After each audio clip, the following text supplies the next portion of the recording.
argument otherwise when you consider the fact of the 2000 NBA Finals. And, I guess if you are going into a game where you are trying to stave elimination, that absolutely would be a bigger moment, I guess. But I guess the question becomes, Eddie, in your opinion, which is a bigger game? And I know that the Pacers are not there yet, but which is a bigger game?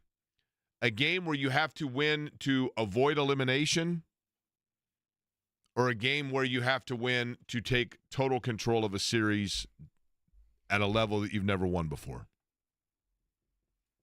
I would probably go with avoiding elimination. It's hard to argue that. I mean, it's hard to argue that, right? Yeah. But it feels like, and again, when you compare, and I know that it's a weird thing, right? But when you compare, Game 5 was massive in Indianapolis when the Pacers blew out the Lakers because the Pacers had to win to avoid elimination. And they came out and they blew out Los Angeles. But it felt different. And it felt different because you still were down 3-1. I think everybody knew, even though, they had been close in a couple of their losses. Basically, everybody knew that Los Angeles was the better team and certainly had the most unstoppable player in the NBA in Shaquille O'Neal on their roster. And then, a young but obviously elite-level Kobe Bryant. So I don't know that there was ever the illusion to a lot of people, if you were to be honest, retrospectively. I don't know how many people really in 2000 felt like, yeah, the Pacers are going to win the NBA title. It almost was like it was great to get there and everybody loved it. But I think there were people that thought, yeah, 98 was their best chance at that point. I mean, obviously, they had teams within 5 years from them that gave them a good chance. But all of that to say, I believe that on this, what is today's date, Eddie? It is Friday the 13th. Can we pretend it's the 14th? On this, the 14th of June, I know it's the 13th. I believe this is the biggest home game in the history of the NBA Indiana Pacers. And Game 6, if that came back to that, would be bigger, will be bigger. Of course, you could say if they win tonight, maybe they can do it where they don't even need a Game 6. But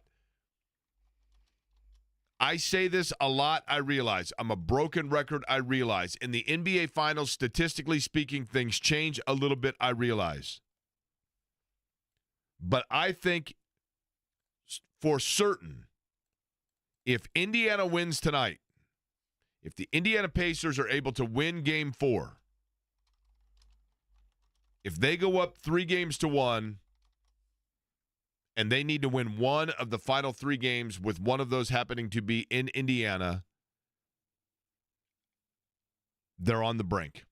I'm simply going to say it that way. They're on the brink. And you can start probably thinking about, you don't want to, Oklahoma City is very, very good, and I'm trying to be careful here. But I know it's rainy out. I know it's Friday the 13th. I know it's a little bit gloomy. To hell with all of that. Like today, this needs to be a 3-hour pep rally today. This is like when you were in high school and it was homecoming and your football team was 1-4 and it's Lincoln and Ridgemont, and the one cheerleader's like, and we're just going to destroy Lincoln, all right? And like somebody throws a paper airplane. Not that level pep rally. This is the pep rally where you know your team is 1-4. You're going up against Warren Central or Center Grove or Ben Davis or Carmel. You know that the odds are stacked against you, but you're like, no, we are still optimistic and we are like celebrating and everybody's hyped, right? This is a little different than that because the Pacers lead the series. They're not the underdog here. But we need that level of hype, that level of optimism, even with the reality of the fact that they lead the series, that they are coming off what I think might be their finest performance in a single game this season. And this team is so special, as we've talked about, because you don't know whose turn it's going to be tonight, right? You know, I saw Reggie Miller before the game going over and before game 3, and he was saying, like, look, I think Siakam's the key, and I think Halliburton needs to get a foot in the paint before he decides what to do.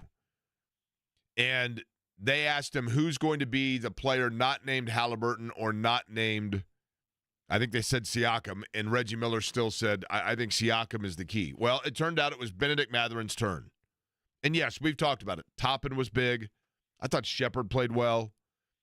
Halliburton had a very good game. Siakam was effective. But game 3 was kind of the Mathurin game. Whose turn is it tonight? That's the question. Whose turn is it? I think I know whose turn it is, Jake.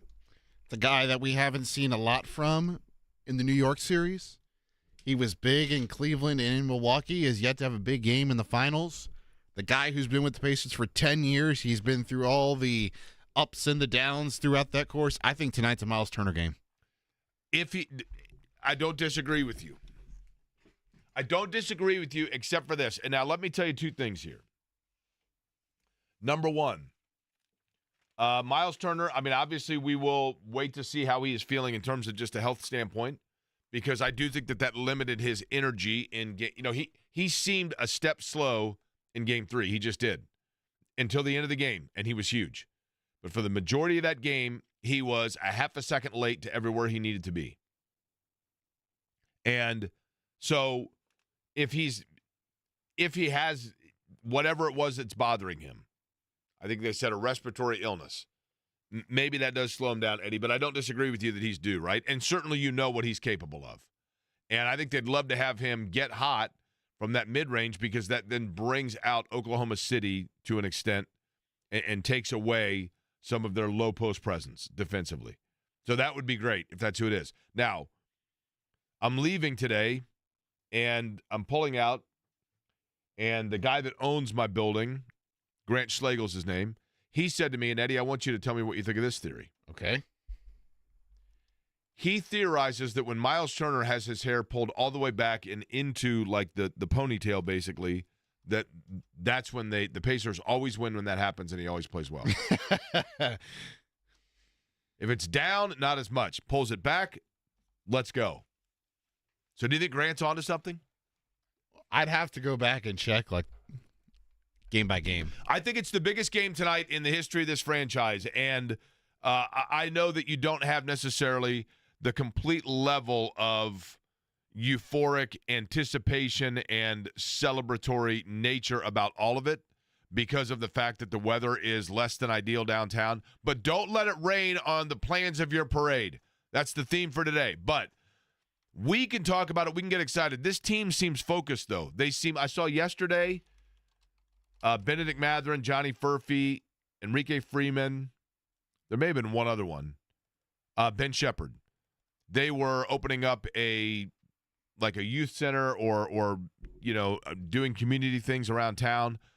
I do think that they're pretty locked in, and I'm very curious. Austin Crocher is going to join us coming up 1 o'clock hour. And I'm curious in talking to Croshere, who's been in those situations in the finals, like what the player mindset is. Because, Croshere was saying that he was telling me that he was in a suite with 7 or 8 guys, former players, that were all watching game number 3, and he said it's a different perspective to watch it from that angle with all those guys. I'm curious, the fan emotion, the fan nerves that come into it, what does that mean for a player? Does a player get caught up in that? Hey, Jake, I'm far more concerned about Caitlin Clark being there than Miles Turner's hair when it comes to superstition. By the way, I went back and just looked at last game. Turner had the ponytail. They won, right? Yeah. They won. What about game 1? Look at game 1.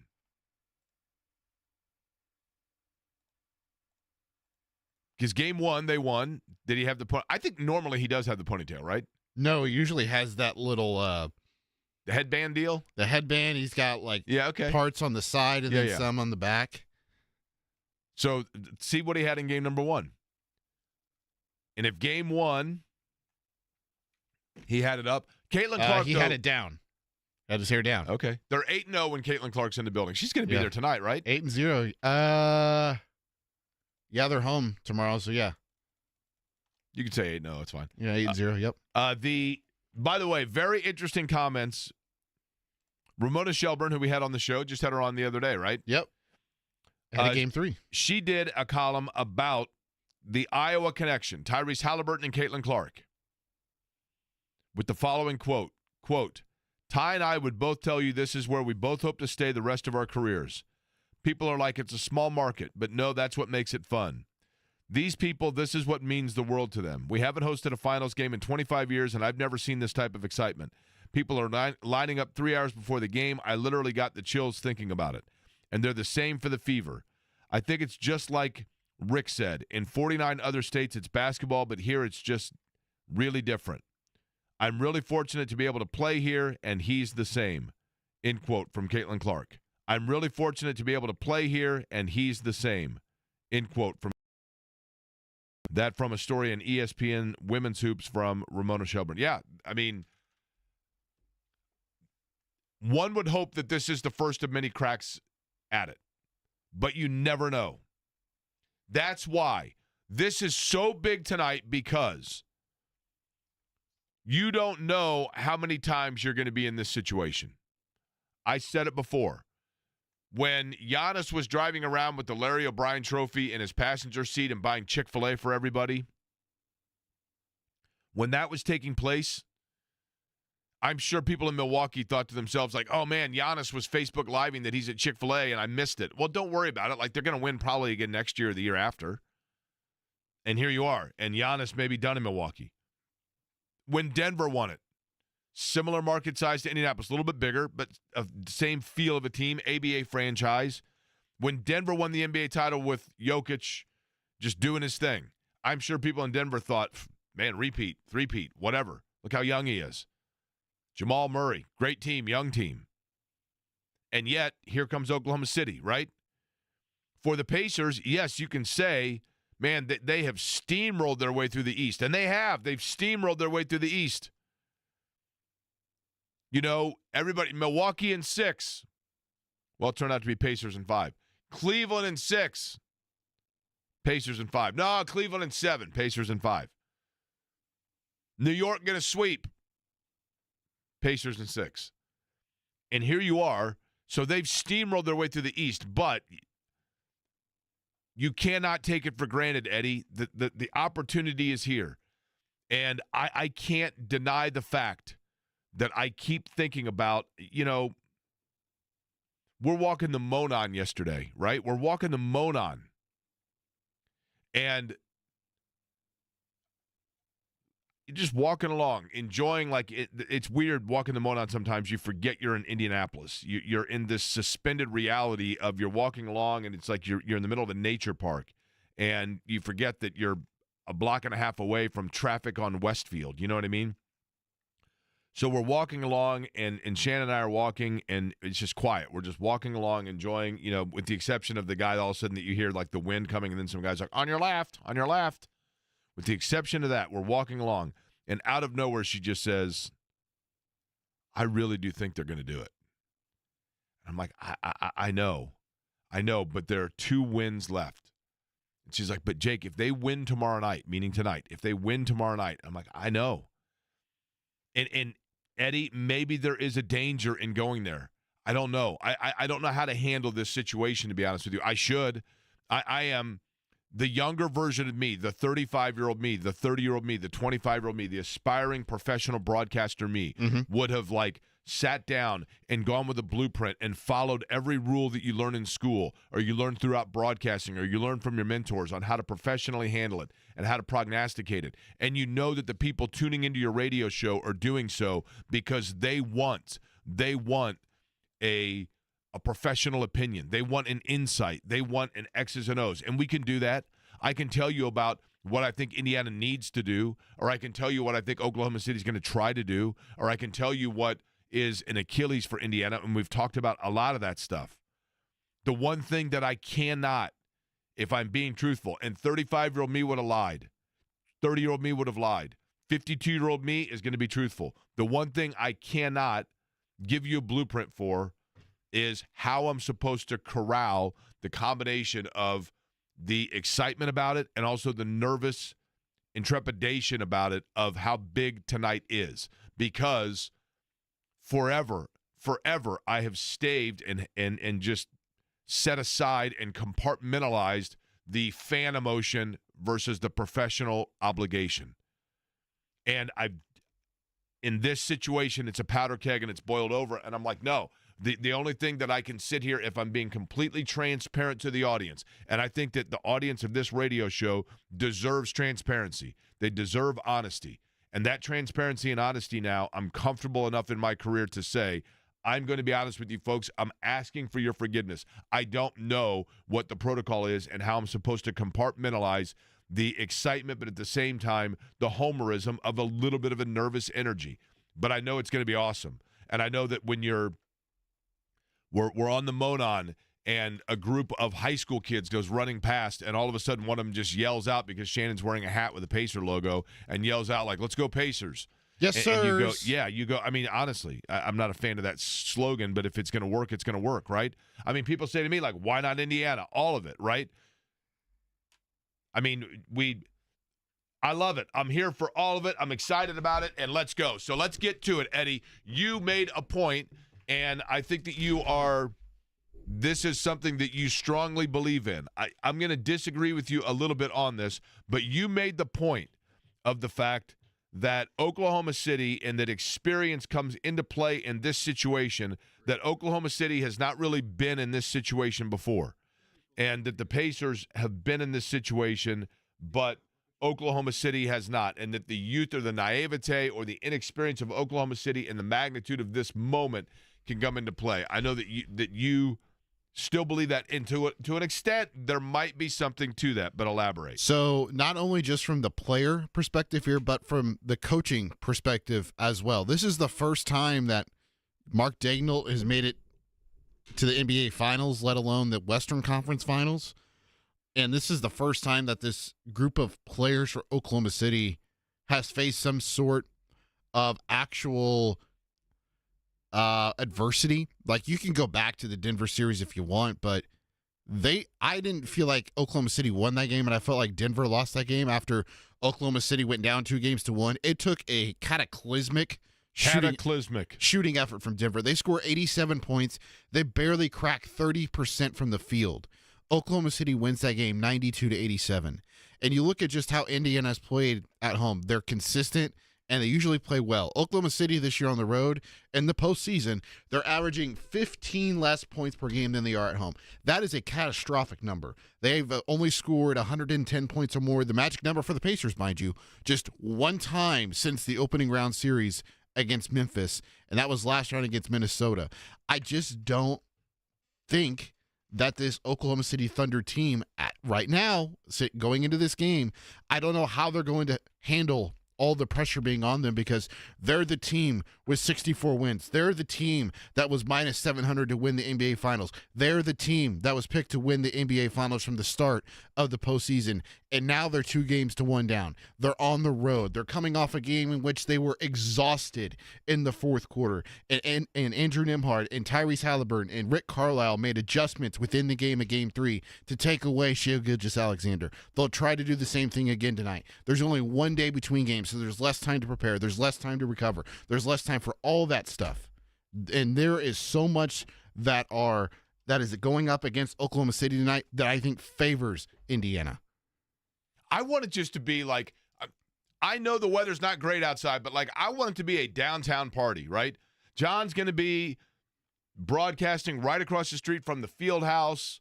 I mean, like, I want, and I'm sure the lines are going to be packed to get in there. There's going to be the viewing party, the watch party, all of that. Like, I just want the whole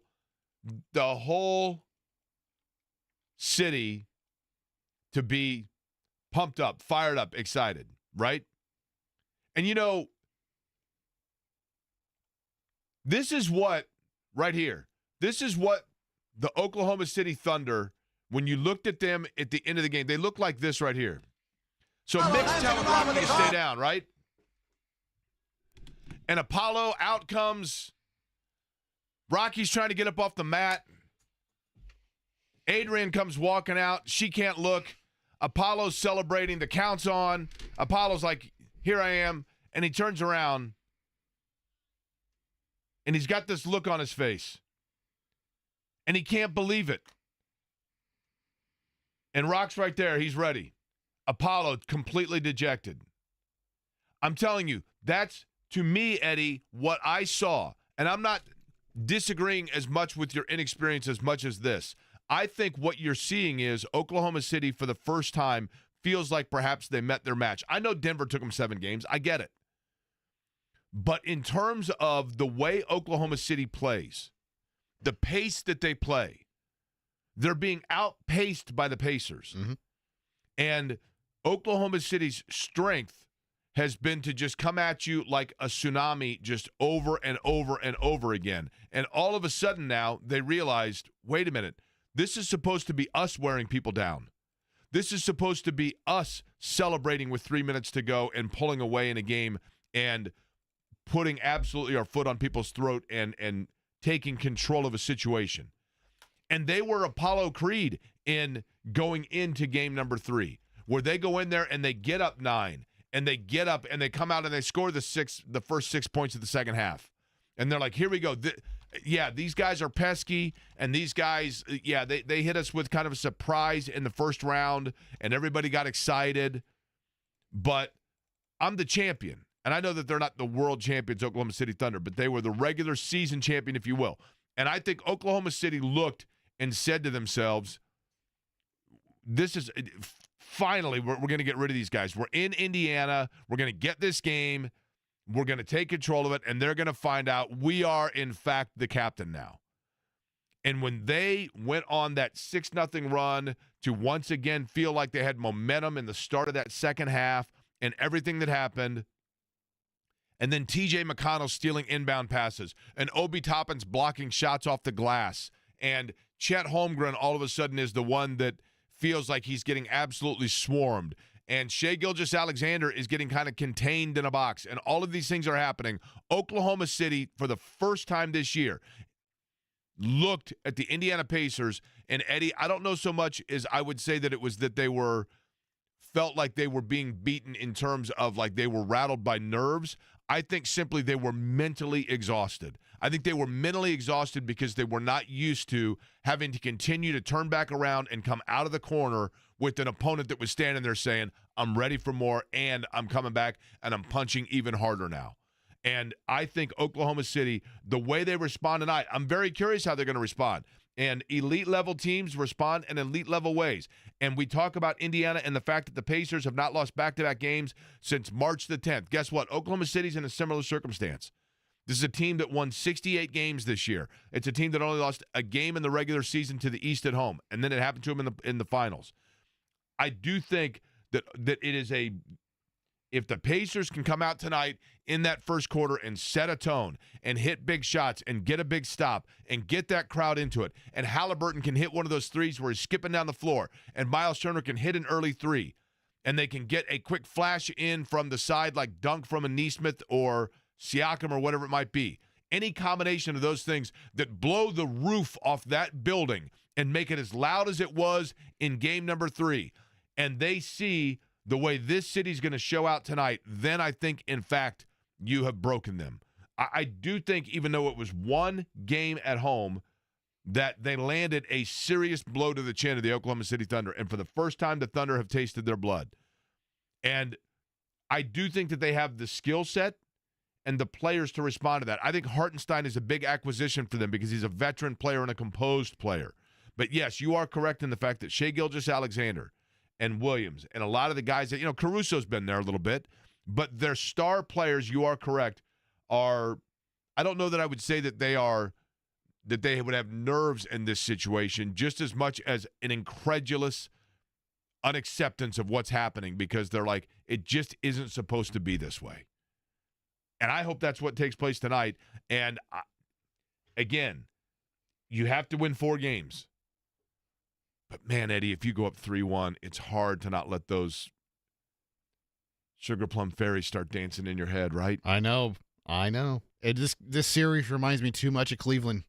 Like the Pacers are up 2-1. Granted, different circumstances, but everyone was talking about Cleveland and how Cleveland was the best team in the East, and it's just a matchup of destiny. Thunder, Cavs, and then the Pacers take care of business because they were the better team in the fourth quarter late in games.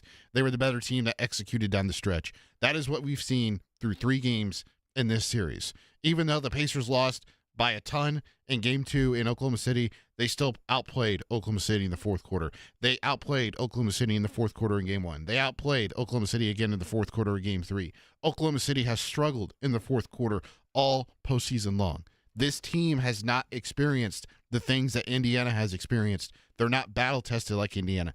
And I don't know, Jake, if they can handle being up or down late in the final minutes again and hold on to the lead, especially here in Indianapolis, where the Gainbridge Fieldhouse is going to be on a different level than it was 2 nights ago. There is one thing that gives me pause.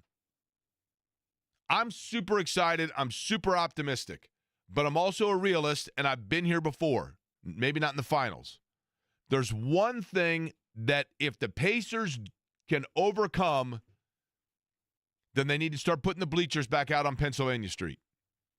There's one thing that they've got to overcome, and I'll tell you what it is next.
Heck yeah.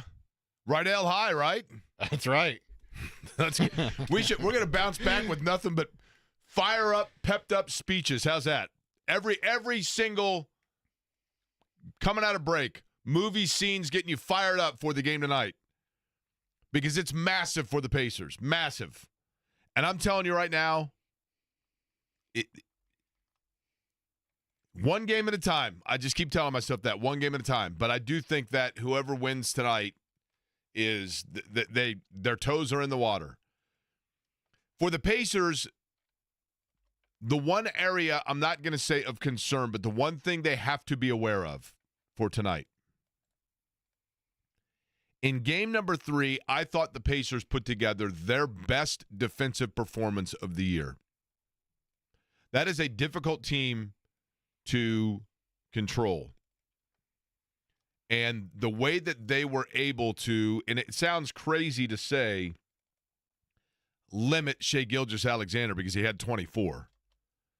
But they were, for the most part, able to limit him. And in the last quarter and a half of that game, their defensive intensity and collapse on Chet Holmgren notably, but just in general, they out-thundered the Thunder.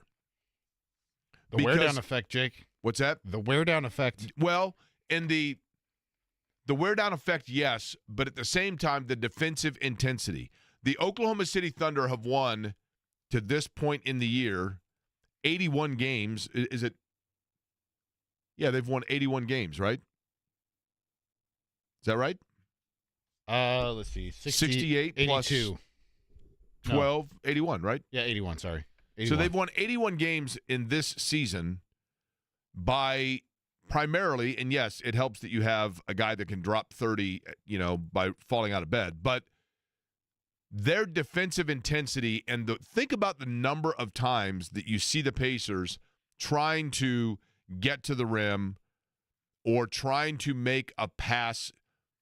One of the things that Oklahoma City did really well, even in game number 3, when the Pacers run that kind of motion weave offense at the top of the key, they're most effective in moving the ball when they're keeping it around the arc and they're coming around and they're moving it that way until there's an opening, and then they're able to see it. When any player in that would try to get the ball into the interior off the first pass or make a move into the interior right when Oklahoma City was coming down defensively, that's where you get into problems because that's where the octopi lie. I mean, the tentacles just come in from everywhere, and the number of times that you see the Pacers turn the ball over with just a loose ball or a ball that gets slapped away or whatever else, I mean, there's a level of frustration to it for certain. But that's what Oklahoma City does. And in the last quarter and a half of that game, in game number 3, that's what the Pacers were doing. Chet Holmgren could not breathe.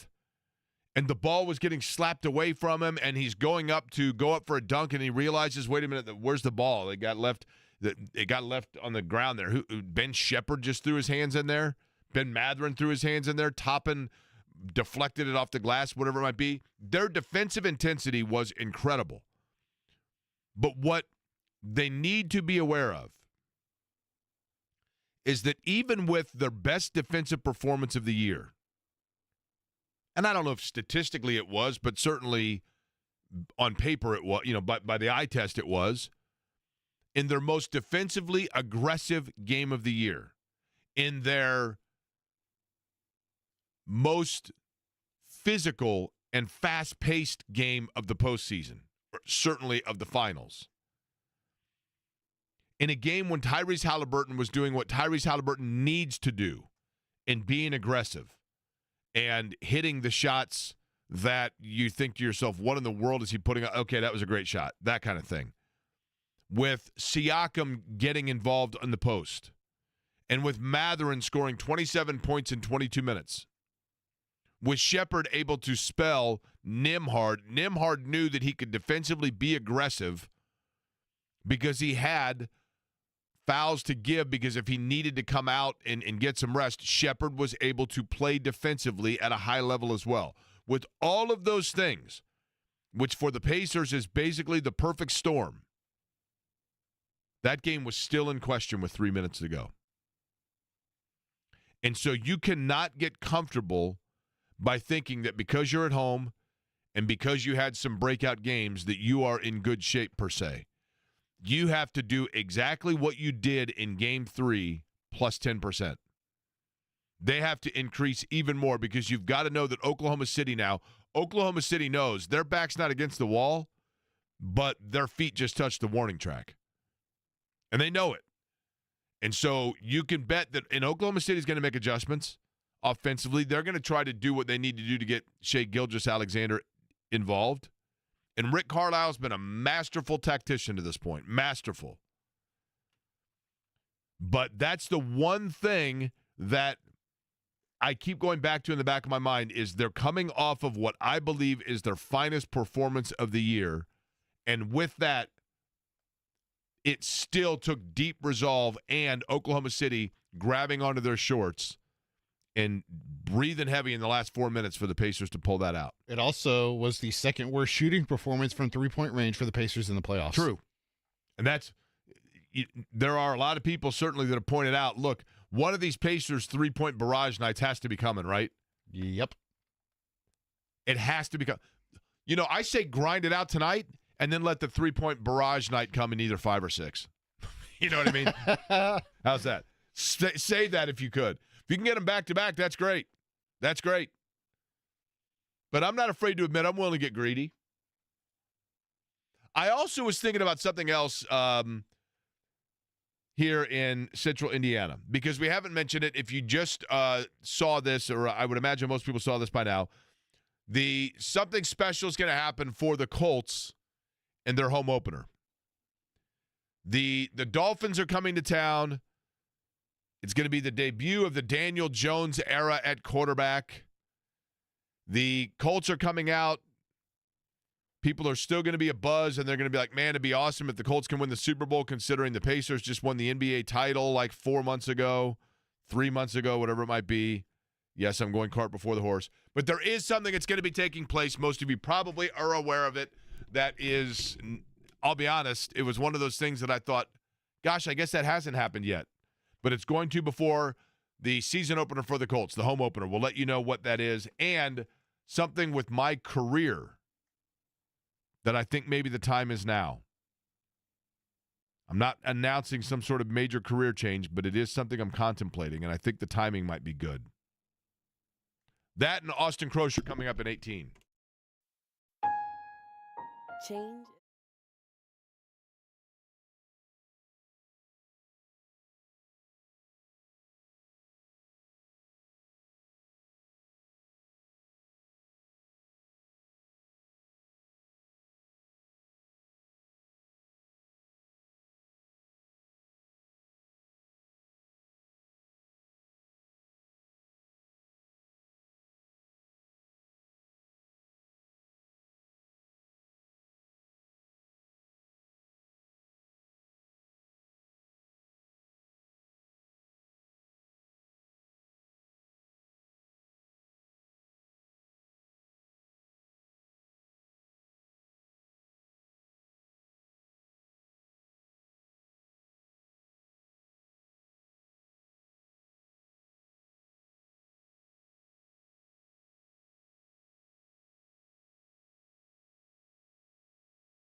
Okay. Listen, first off, Eddie, we need to have a discussion here. I think you've had a major tactical error here. No. Yes. No. You can't play Thunderstruck They're when getting the Pacers... thunderstruck tonight, Jake. The Thunder are getting thunderstruck. I mean, if you want to play it that way, but I would imagine this has to be like the theme song of the Oklahoma City Thunder, is it not? I actually don't know. I mean, I would imagine.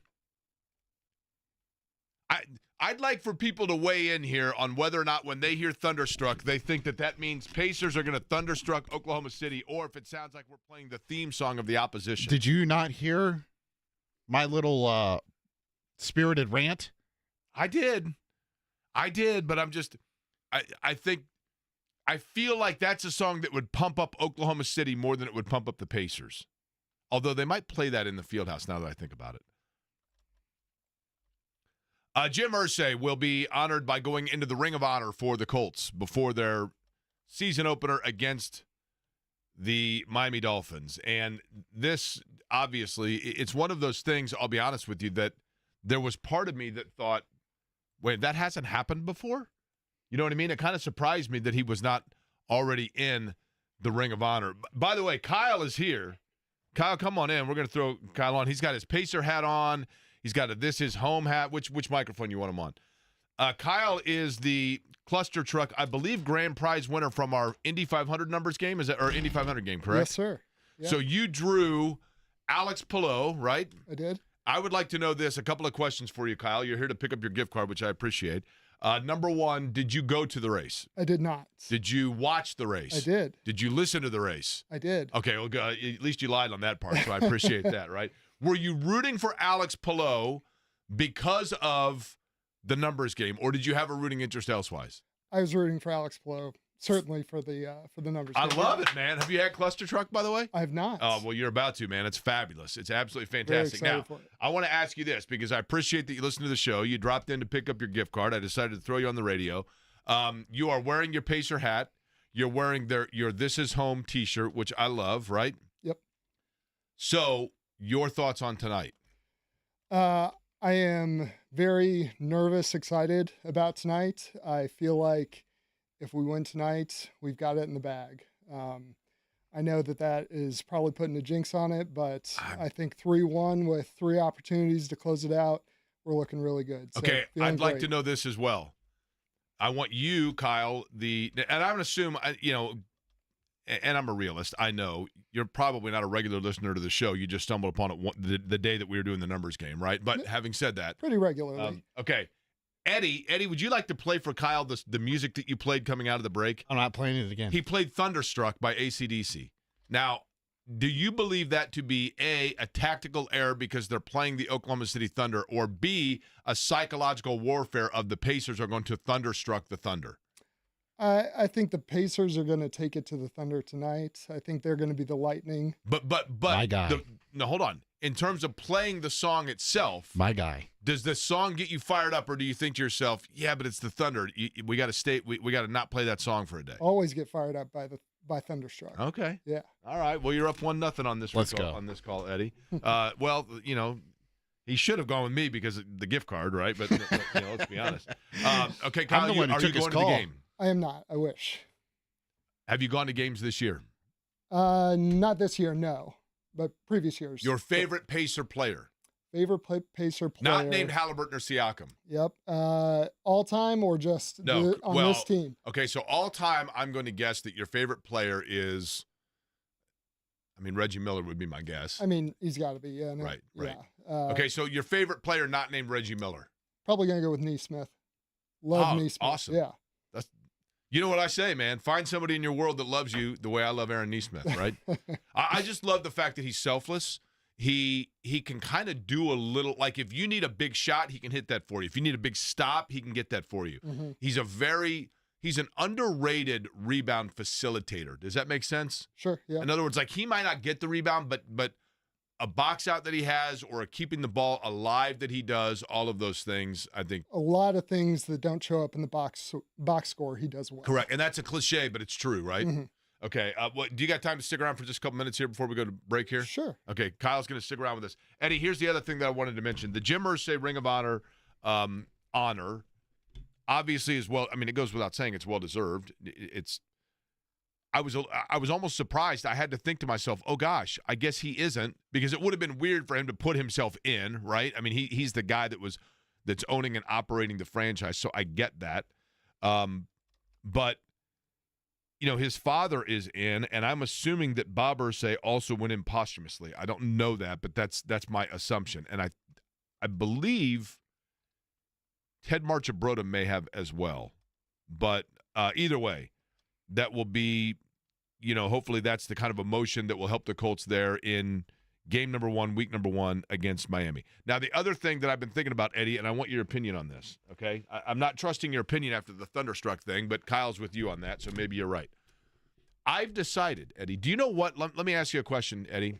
Okay. Other than being a radio host. Listener Gary McGinnis is with me too, by the way. Just send me a text. Well, I'm with you, Eddie. No, hold on. If Gary is texting you, then that means you're friends with Gary. No. We're acquaintances. I don't know if we're technically friends. I mean, we are friends on Facebook, so I don't know if that technically qualifies let's see as if friends. Gary would like to revote now. Now with your hedging on the level of your friendship, right? Hey, Jake, you're right. The last time that song was played on national radio is while we were getting blitzed in Game 2. Okay. What is the other career or the other profession on this program that I have, and for the last 10 years or so in a public domain, that I have somewhat flippantly commented that is going to be my next job, my next line of work, my next career? Well, which one, Jake? That's what I'm asking you. I'm giving you the trivia question. There is something that There's like 6 of them. There is something that I frequently say when I'm doing this for my job. Here are the changes I'm going to make. Here are the things I'm going to do. You're either running for mayor or you're Query Gas and Gulp. Well, the Query Gas and Gulp is an outstanding idea. And again, I mean, the Query Gas and Gulp is simply going to have combos, fountain drinks, clean bathrooms, and dip. That's all we're going to sell. And it's going to be between Bedford and Evansville on I-69, because that's an oasis, right? It's like driving through the desert. Working associates and friends. But in fact, that is what Gary just sent me. Work associates? Yeah. So Gary works here? No. Well, this is the only job you have. I freelance. Don't worry. Making through freelance work. What are you peddling pills on the streets? What's going on here? I mean, we know about the secret stash over here, Jake. I mean, I was going to say. Okay, Can't out me. So here's the thing. When I become mayor, the scooters are going to the canal, the pedal bars are going in the White River. Those are the two things that I always say about when I become mayor. And every time that I send a tweet about when I become mayor, and I come up with my idea about a light rail system to connect the city and paying for it via a sports book at Union Station, and what I would do for Indianapolis Public Schools, etc. Each time that I come up with these things and I send a post on social media saying when I become mayor, about 3% of the audience actually thinks I'm serious and actually thinks that I'm going to run for mayor, which of course is a completely flippant idea. But I have to admit that if there's ever a time where I decide to throw my hat in the ring, this seems like a decent week to do so, does it not? Just for what it's worth? It just seems to me like maybe if opportunity is there, then maybe I need to change the slogan to why not Indy? Why not Query? Right? Oh, no. I'm just saying, it seems like this would be a decent week to do that. And as Forrest Gump once said, that's all I have to say about that. Austin Crocher's next. The Ride with JMV.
That's what we hope the Pacers do tonight. Take game number 4, go up 3-1 on the Oklahoma City Thunder, and put their toes in the water of the first NBA championship in franchise history, becoming the first franchise to win an ABA title and an NBA title. But it starts tonight with game number 4, and not getting ahead of yourselves. Joining us now on the Rhinegeist Brewery guest line is Austin Crocher, who was at game number 3. And, I was all excited, thought I'd, say hi to Austin, say hi to Jeff Foster, thought it'd be fun in game 3. Got completely big-timed. Didn't see any of them. As far as, after the game, you find out, probably Paris Hilton was there, I'm sure. The other big schmoozing members of the Malibu high school graduate, and Gwyneth Paltrow was probably there. And I'm thinking Crocher wasn't even there. Rick Fox was able to come down and sit by me, not Austin Crocher. You were about 30 rows closer to the court than I was, by the way. No, that's not true. You didn't take the time to come up to the suite level and come find me. I needed to get through security to get down to you. I didn't have that level of wristband. Actually, you're right. You know what? We had an extra wristband. I was going to put it on eBay for what it's worth. No, all kidding aside, Austin, thanks for joining us. That had to be for you, and I mean, I would assume, obviously we knew that Jeff Foster was here because we talked to him, but you were in the suite with some former players, right, or just the Pacer alumni in general? It had to be pretty special. It really was. It was Dale and Travis, Al Harrington, Mark Jackson, Scott Pollard. But Vern dropped by. Darnell Hillman was in there. So it was great. A lot of those guys I haven't sat down and had a conversation with since I played for the Pacers. And, Travis Best, I'll tell you what, that guy wins the award for former teammate that still looks closest to what he looked like when he played. I mean, he looks exactly the same. Listen, Reggie Miller's in that category as well, is he not? Certainly. Certainly with his physique and the way that he is taking care of himself. But I mean, it was great. It's funny, you have memories of your teammates, but then when you're around them, you're reminded of other things. And Al Harrington is just one of the funniest human beings I've ever been around. It doesn't matter what you're talking about. At some point he has one of those laughs that are infectious. And it was so much fun being in that room with those guys and hanging out.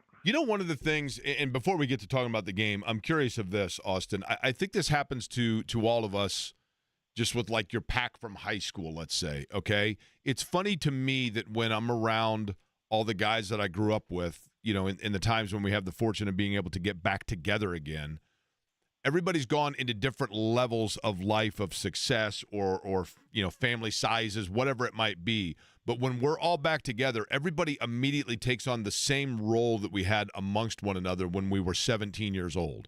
Is the same thing happen with former teammates, 15 years after you played, 20 years after you played? It does. Absolutely it does. And you're right. I mean, I've got a buddy of mine who's he's a retinal surgeon, high school teammate of mine. And it's he's on the board of all these hospitals and stuff. And we'll play around the golf with 2 big wigs. And, he and I are walking down the fairway and I'm like, whatever, dude, you're the guy that burped the alphabet in 10th grade. Right. Totally right. That's exactly right.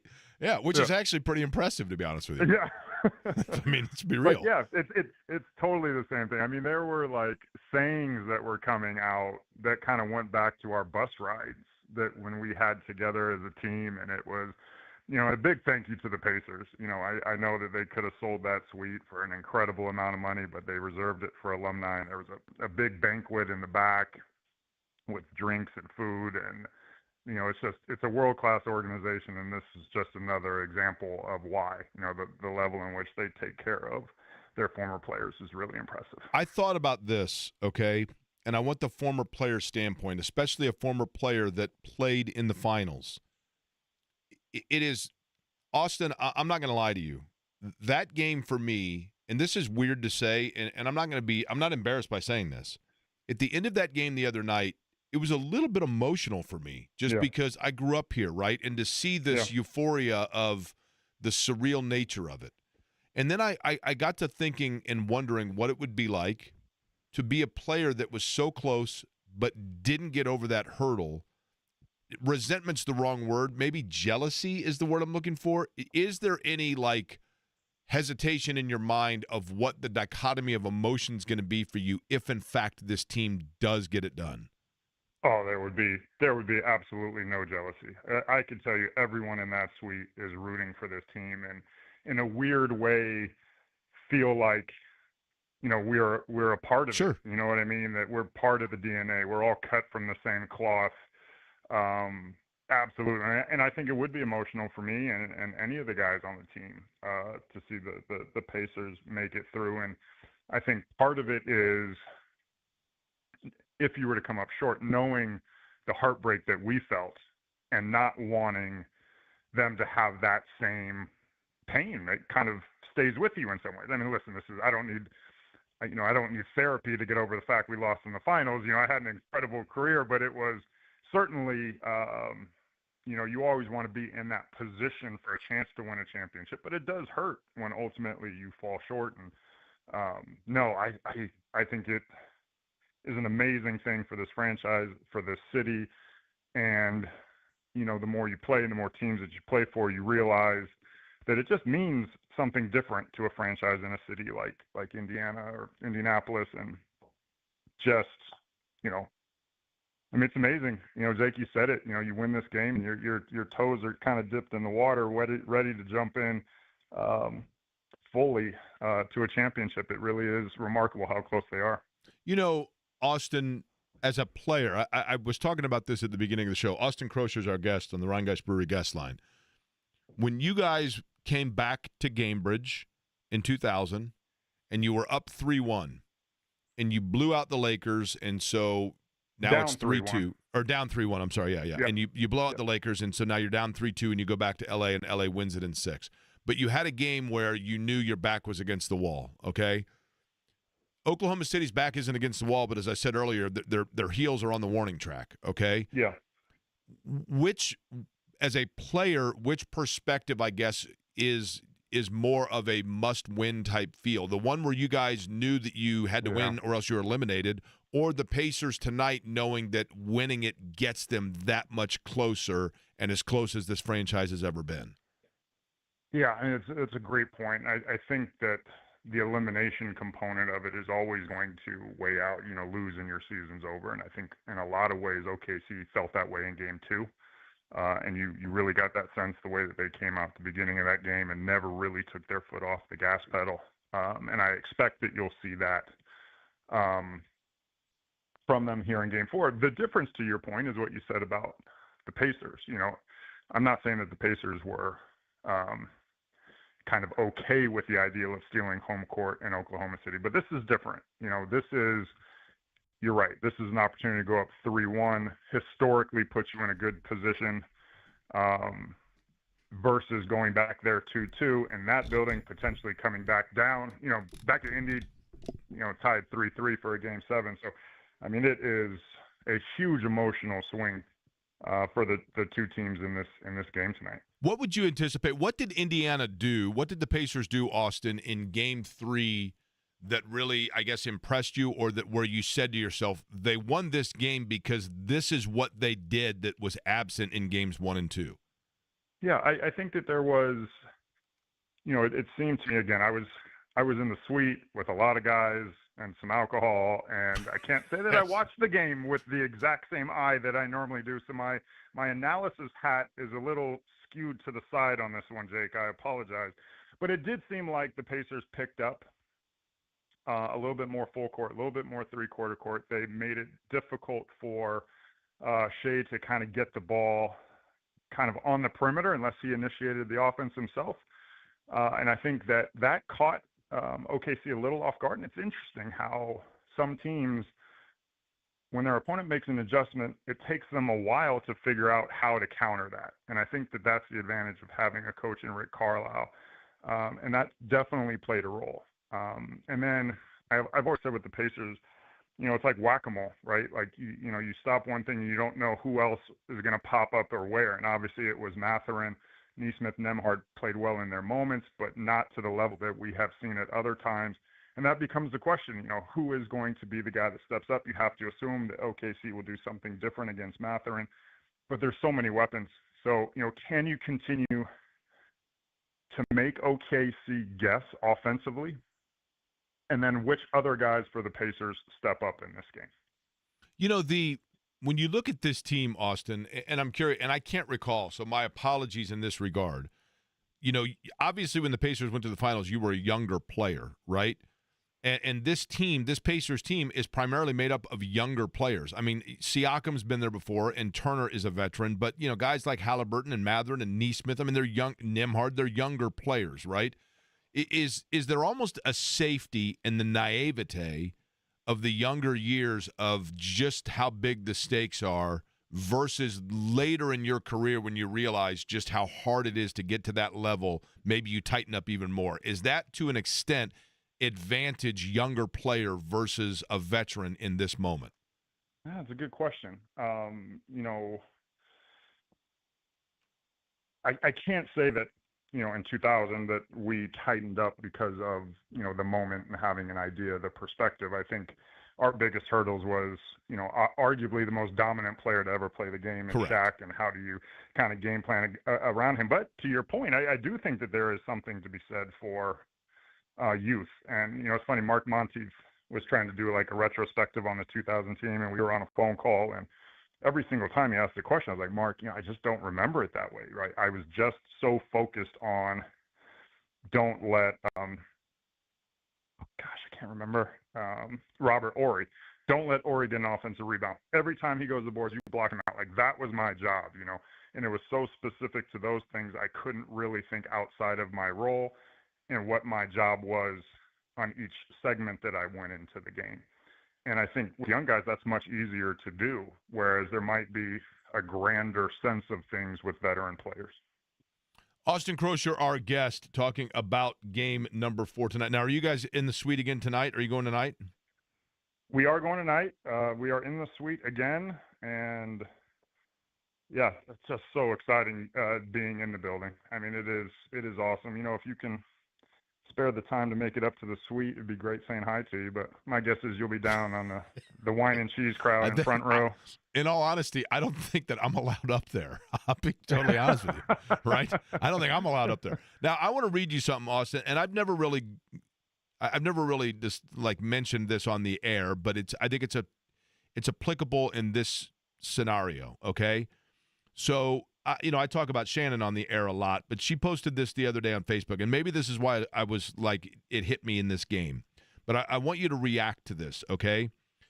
Shannon never really posts this kind of thing when it comes to the Pacers, but her father was a longtime employee of the Indiana Pacers, and she posted the following: I cannot wait for the Pacer game tonight. I want this for the ABA Pacers, for the old school NBA Pacers, including my dad. I want this for the Simon family, Rick Carlisle, and this Pacers team. I want this for every person who worked for the Pacers or is currently with the Pacers now. I still feel like this is family, and I want this for all the loyal Pacer fans. Let's go. The reason I read that, obviously that's special to me, right, Austin? But I just don't know that every franchise has that. And I know franchises all claim to have that kind of thing, but this franchise feels different. Am I too closely to it to be able to determine that? But you've been around other franchises. Does this one feel different? It does. And, I got a little emotional hearing you read that, because I think that most people feel the same way. I think everyone in the suite felt the same way. It is a unique place, I think, probably in part to the nature of the fact that the Simons have owned it as long as they have. That, a lot of other teams have been bought and sold, 4, 5, 6 times during that stretch in which they have owned it. It's amazing just coming back here, and you see the same ushers, you see the same security people, you see the same front office people, and everyone is just, completely all in on this team. And I think that there is a common thread a little bit that, as much as ESPN and whoever it is says otherwise, we don't get a fair shake on the national media ever. And, this is that opportunity kind of to get payback. I told you this is how good we were. Why do we have to beg you for attention? All those types of things. It builds up, and now you're on this stage with this moment, and you can just feel how close it is and how much it will mean to everyone that's a part of this. By the way, lastly, before we let you go, I'm looking up the 2000 NBA Finals statistics to see what Robert Horry averaged in rebounds. Offensive rebounds. Don't worry about total. Okay, so you just had to keep him off the offensive glass. It's so funny, Austin, because you made mention of this before we let you go. Kobe Bryant obviously is a legendary, iconic player. I mean, probably, I think, indisputably a top 10 to top 12 player in the history of the NBA. There's a lot of discussion that can go into that. But when people talk about those finals, I think people say to themselves, well, yeah, I mean, Kobe Bryant, he was still a younger player, and he had a huge game in that series. But Shaquille O'Neal was the guy that truly was an unstoppable force in his prime at that point. How much game plan went in that you recall about Kobe Bryant versus Shaquille O'Neal, or was he still just benefiting from the attention that had to be given to Shaq? Yeah, and I agree with you on your assessment. Top 12 player, unquestionable in Kobe Bryant. But I can tell you now, game plan 1, 2, 3, 4, 5, A through G was Shaq. Again, you gave him credit, but I said this, you could have replaced Kobe with Reggie Miller, Allen Houston, a number of other top shooting guards, and they still win those 3 championships. You could have kept Kobe Bryant, replaced Shaq with Patrick Ewing, David Robinson, name another from that era, and they don't win any, right? They won those championships because of Shaq. And we were joking the other day, Rick Fox was actually in the back with Mark Jackson. 39 free throws is how many free throws Shaq shot in game 1 of the NBA Finals. And it just the idea of blocking him out, and the size that he had to have been 325 pounds, 7'1". I mean, it was, in my opinion, Jordan's the best player of all time. I think you can make an argument Kareem Abdul-Jabbar is the best center of all time. But the most dominant player, there has to be an argument for Shaq in that 3 to 5 year range. Oh, I mean, yeah, undoubtedly, right? I mean, he was both he was an immovable force and an unstoppable object all rounded into one. But he was agile. I remember, Austin, we're roughly the same era. The first time that I really was introduced, quote unquote, to Shaquille O'Neal was in the McDonald's All-American game. He took a rebound and went the length of the floor and then went between his legs and dunked it. And I don't know that people that are younger than us realize how rare that was at that time for a 7-footer, let alone a 7-footer that was like 255 with 4% body fat, right? Yeah. Now imagine if he were born the same day as Victor Wembanyama, right? In a world where you teach 3-point shooting and ball handling at a very young age. I mean, even for me in college at 6'9", power forward, and that was kind of the beginning of the stretch power forward where you could shoot it and put it on the floor a little bit. I did like 5 to 10 minutes of cursory ball handling in practice, and that was it. Right. It was like a warm-up. Right? And these guys do this stuff all the time now. Shaq's form and a lot of touch, I don't think he ever would have been a 3-point shooter, but if he had the ability to put it on the floor, and I mean, he's just, I mean, I can think back to it like it was yesterday, just trying to block him out and, how big he was. And lots of times we would go small where he had to guard, I played the center, and he would have, the idea being he had to guard me at the 3-point line, which opened up the driving lanes. And it actually worked. I got a lot of threes in transition. He had to guard me on the perimeter. Guys would get layups. But now at the other end, I have to guard Shaq. And the whole idea was to meet him early at the free throw line. Get down there first, meet him at the free throw line, slow him down before he gets to the block, and we will double team on the catch. And, so for me, I'm meeting it, and it's like you're getting hit by a truck. And then you're trying to hold the truck from like going 10 feet after you've just gotten hit by it.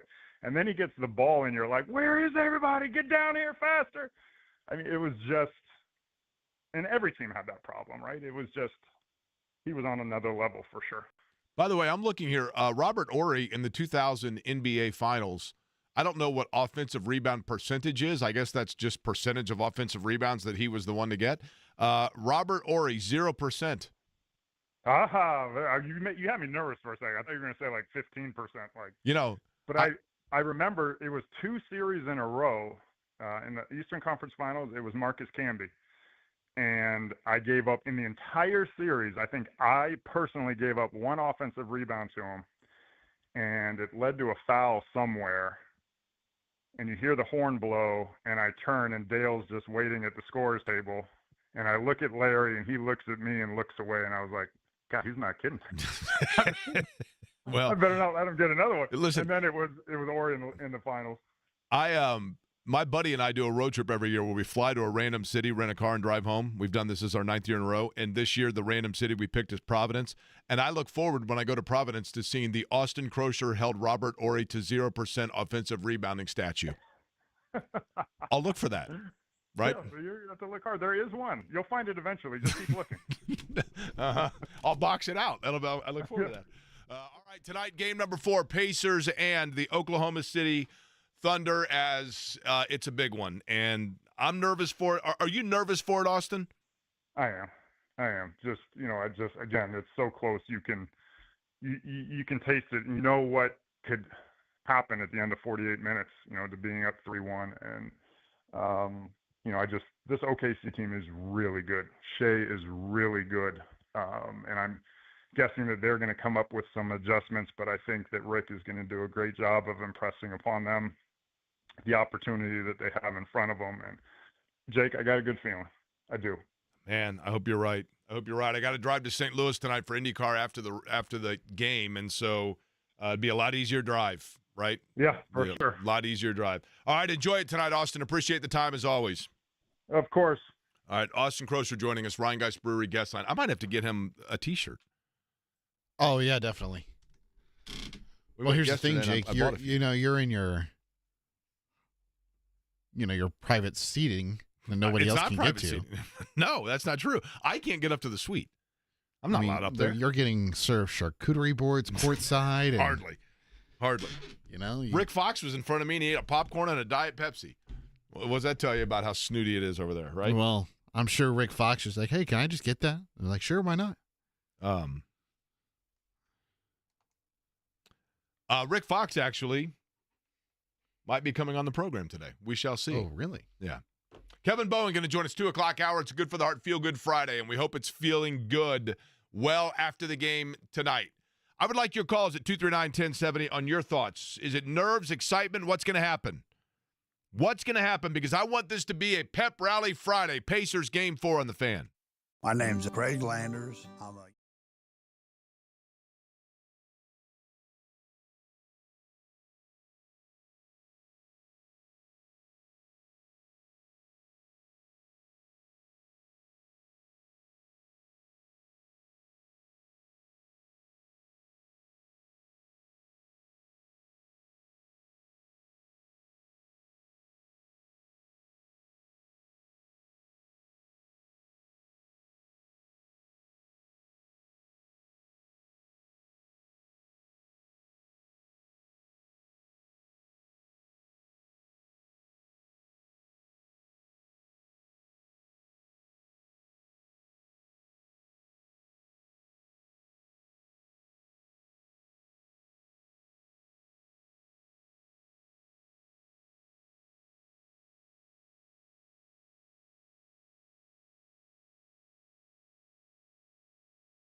There's one thing I want you to do for me. What? Come here. What? Win. Win. What are we waiting for? Take this! Let's go, baby. Game 4 tonight. Cambridge Fieldhouse, Pacers, the Oklahoma City Thunder. And I'm telling you, like, I'm getting more fired up now the more that I go along with it because, and I want your thoughts at 239-1070. Is this the biggest game in the history of this franchise being played in Indianapolis? Yes. They had a game where they were down 3-1 and had to stave elimination to the Los Angeles Lakers in 2000. But to know right now, to know how close it is, and to know that you're right on the cusp, I'm telling you, I truly believe it's the easy narrative to say the winner tonight wins it all. I don't know if the Pacers win it, they still have to go to another win. I get that. But it does feel like if Oklahoma City wins it, that takes a pretty serious stranglehold away from the Pacers. I'm just going to keep saying it that way. If they win tonight, their toe is in the water. They can sense it at that point. And we're going to start to feel it and the anticipation. And then you go back to Oak City for Game 5, but Oak City knows they've got to come back here for a Game 6. We saw what happened to Cleveland in that situation.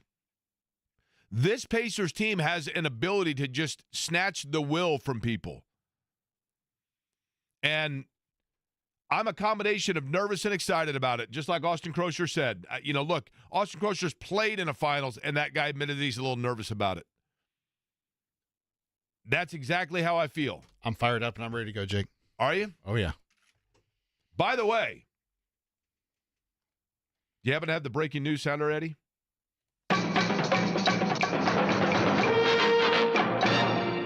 Rick Fox said he'll join us at 2:30. I know it's a Franciscan feel-good, good for the heart Friday. We'll do that just a couple of minutes beforehand at about 2:25, and then Rick Fox, 2:30 today, and we will find out from a guy which is the best, which is the most exciting thing. I shouldn't bring up that he was married to Vanessa Williams because they're no longer married, but one time being married to Vanessa Williams, right? Winning 3 NBA championships, being an Indiana All-Star, playing at the University of North Carolina, being an actor, or sitting by me at a Pacer game. Which do you think he will list as the best? You see, Jake, if he was sitting next to me, I think there would unquestionably, we would know the answer. Yeah. If he was sitting behind you, he wouldn't have seen anything. I said next to me. Brent joins us. 239-1070 is the telephone number. Brent, what's up? Hey, Jake, what's up? Brent calling from Carmel. I share your feelings, man. I'm anxious. I'm nervous. I'm excited. I was at Game 3, actually. I walked in right behind you through security. I was going to say what's up, but you took a left and went down the steps. Game 3 was awesome. I was there with my wife. It is something that I will never forget. I've been a Pacers fan for 40 years. Used to go down to MSA to watch them play, would sit in the bleachers that were down on the floor. And this is just the greatest playoff run that I've ever experienced. One thing I wanted to say, and I wanted to speak it into existence, what I would love to see tonight was to see the Pacers come out and go for the kill, step on their throats, and not back away from the moment, and I hope that's something that Rick can bring and share, from the championship that he won in Dallas, was to really paint a very clear picture of the opportunity that's in front of them and see something that we haven't seen consistently from the Pacers all year, and that's the ability to play in front, to know what's in front of them, and to bring it home, man. Brent, let me ask you something. So you said a Pacer fan, 40 years, Market Square, the Brown Curtain days. So Yep. I'm assuming that we are roughly the same age. Is that fair? I am 51. Okay, so we're the exact same age, basically. I'm a year older than you. But is it surreal to you? Because it is to me. I'll be honest, and I don't want to put any cart before any horse. Look, there's a long way to go, and this is a fabulous basketball team they're playing. I mean, we know that, right?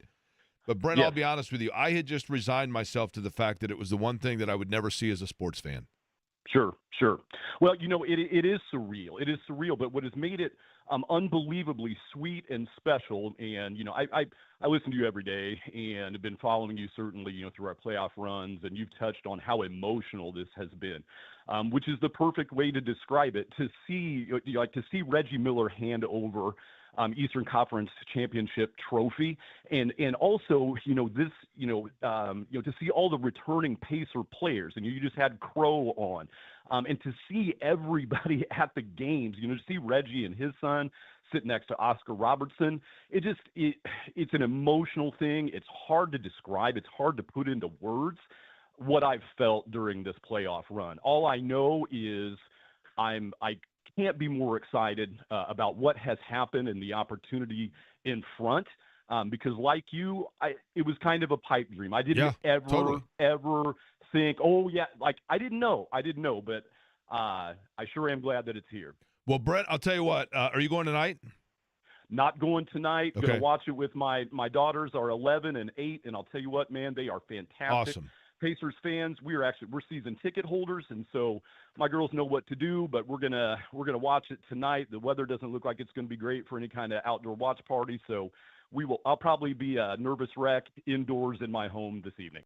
Well, Brent, I'll tell you what, if there's a game 6, and let's hope it ends in 5, but if there's a game 6 and you happen to be down there, or you're going right at the time when I'm taking off my belt going through security, feel free to say hi. That won't be uncomfortable at all. But I do appreciate the comments on all of it, man, and wish you would have said hi for certain. But look, I'm excited about it, man, and I think that speaks it well, just about what it means from a family standpoint and everything else. I wish he could have asked him, Jake, how he knew it was you. Was it the highlighter orange hands?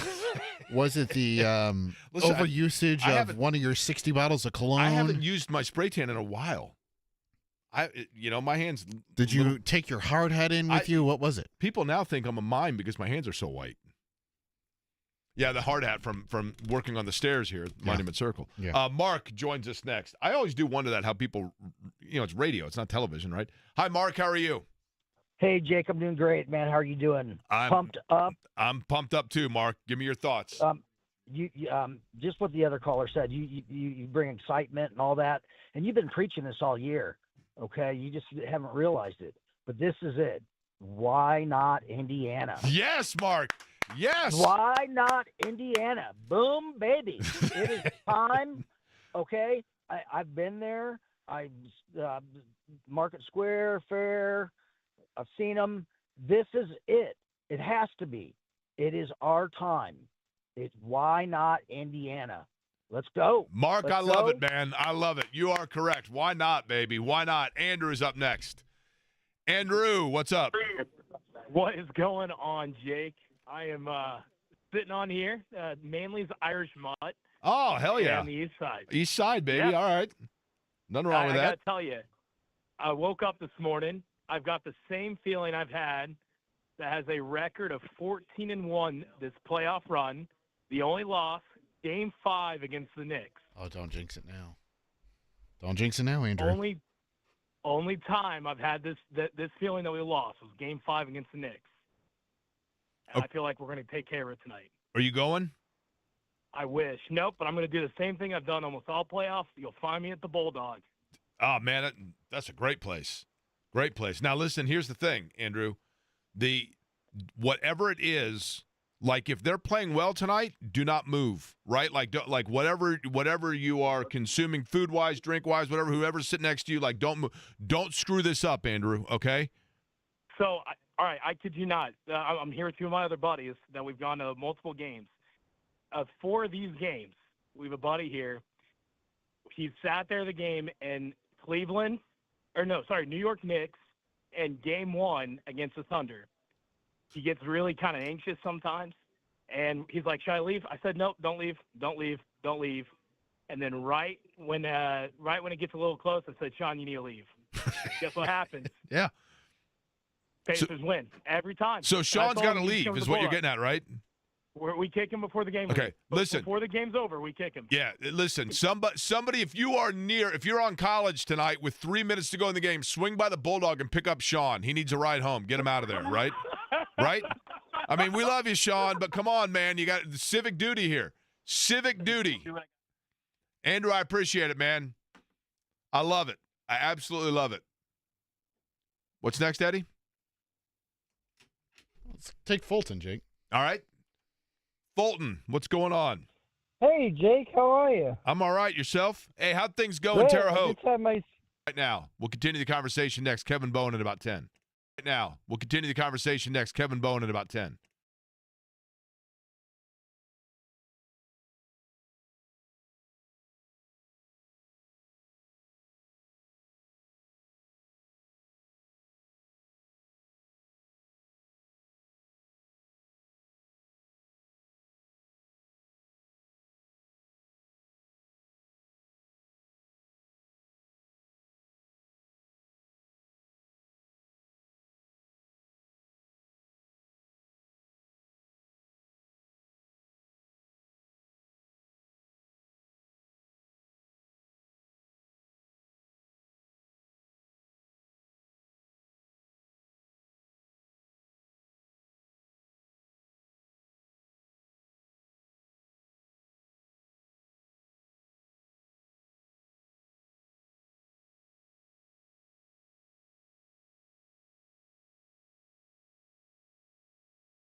Nerds!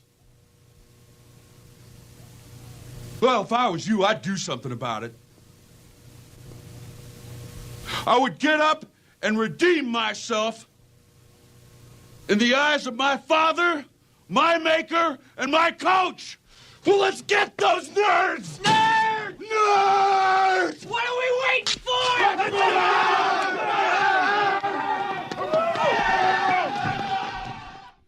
Getting fired up for tonight, baby. Game 4. J&V will be broadcasting live from Pivot, which is in the Hyatt right across from the Gamebridge Fieldhouse on Delaware. Be there till 8 o'clock. Pre-game taking over at 8 o'clock with Mark Boyle, Eddie Gill, Pat Boylan, Eddie Garrison running that broadcast. And then it is game number 4 between the Pacers and the Oklahoma City Thunder, and we're getting everybody doing the best that we can fired up over it. Judy is one of those getting fired up. Hi, Judy. Hi, Jake. How are you? You know, I'm nervous. I'm good, but I'm nervous, Judy. I am too. Are you? Me too. I woke up really, really nervous today. Very anxious. So your thoughts Hey, overall, Judy, I'd like to know this. On a scale of 1 to 10, your level of Pacer fandom is what? Oh, probably 15. Yeah. 15? Okay. Been a Pacer fan for a very, very, very long time. Here's My what. husband and I actually went to the 2000 finals games when they were at Market Square. It was awesome. Are you going tonight? I am not. Okay. I just wanted to share something with you. Okay. My husband was one of the biggest Pacer fans I knew. We went, our first date was at a Pacer game.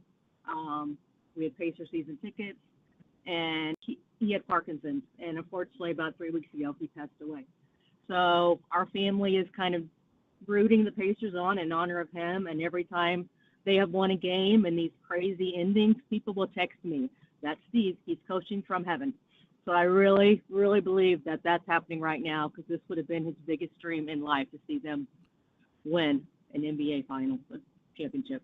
So Well, it's really a very bittersweet time for our family, but we're very, very excited. Judy, let me ask a couple of things here, okay? And if you're not comfortable with this, I understand if you don't want to give me Steve's No. last name, right? No, it's fine. Steve Claudefelter. He played high school basketball, college basketball, coached high school basketball. He was just a huge, huge fan. I'm sorry, can you say the last name again because it broke up a second? Claudefelter. Okay. Claudefelter. So here's the thing, Judy. First off, it goes without saying, my condolences to not only you, but the others in Steve's life that he loved and loved him, right? Yeah, but thank you. But Judy, this city is just different.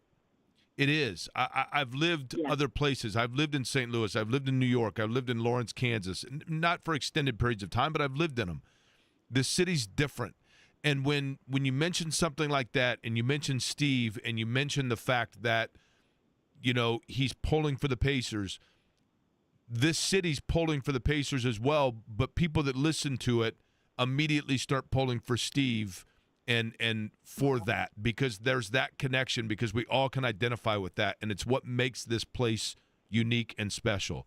And for you to come on here and on this show share that with me is special.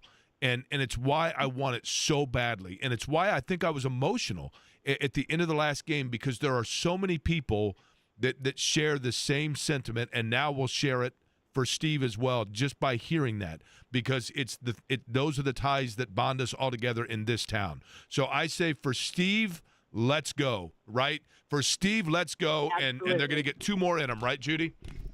Yep, boom, baby. We do it for Steve. Keep That's coaching. right. Boom, baby, Yeah. for Steve. Judy, I appreciate it, and I certainly hope that you and your family, are able to enjoy the game tonight and feel that pride, because why not? Indiana is exactly that. It's a statement about just what makes this state different and why we all get it. Richie, Rich, what's up? What's going on, man? Tough to follow that one up, but let's win for Steve tonight for sure. Just wanted to say, man, your show's been great. I appreciate you staying in the mix. You helped get me a mailbox when I was a lowly intern at Channel 6, so been following you for a while, man. You got a mailbox there? I didn't even have a I finally mailbox. got How a the hell did mailbox. you get a mailbox? Fine. I don't know, man. I don't know. It's who you know there, I guess. Well, hey, now but you certainly led the charge. I thought it was because of you. well, I do what I can. Hopefully, I wasn't like a complete arrogant jerk back in those days, right? No. You're great. You're great. You always came back to the editing booth and had a good laugh. Did your Peyton impression. All good memories. I do remember those days, Rich. Are you going to the game tonight? Yeah, I'm going. Man. And like you, I had kind of what you said earlier about, not thinking this would ever happen for us as Pacer fans. I think I felt the same way, but man, it's crazy how confident I feel tonight. And man, I hope you're right. The biggest game in Pacers history. Listen, yeah. I want it bad, Richie. I appreciate it. I mean, I wanted it bad before, but just like right now, Matthew just tweeted, Judy got me for Steve. Speaking of which, Chiefs fan Steve, KC Steve joins us. What's up, Steve? You in the rig? Yes. I love it. All right, Steve, your thoughts on the game? Hey, first, sorry.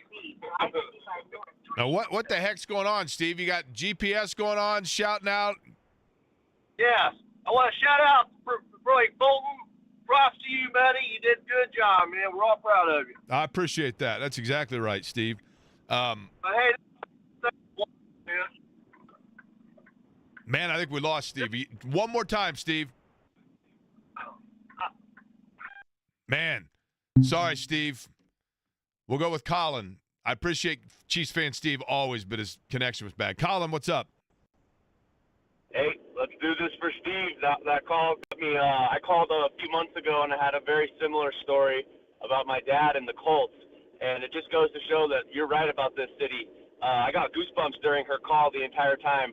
She totally threw off what I was going to say, but let's do this for Steve. I live in Colorado. Yesterday we were at the Denver Science Museum, and I've been wearing my Halliburton jersey every single day for the past 3 days, and people giving us high fives. It's got my daughters happy to be Pacers fans, and you guys are doing a kick-ass job on this show. Thank you. Appreciate it, Colin. Listen, why not Indiana and win it for Steve? Those are the new mantras of the show right there. Win it for Steve, baby. Kevin Bowen going to join us other side. Rick Fox, bottom of the hour, and it's a feel-good Franciscan Heart Feel-Good Friday. I got a great story for you coming up. We'll do it a little bit early today to get to Rick, but we'll do so in about 25 minutes. But Kevin Bowen joins us next.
Pacers tonight, game number 4.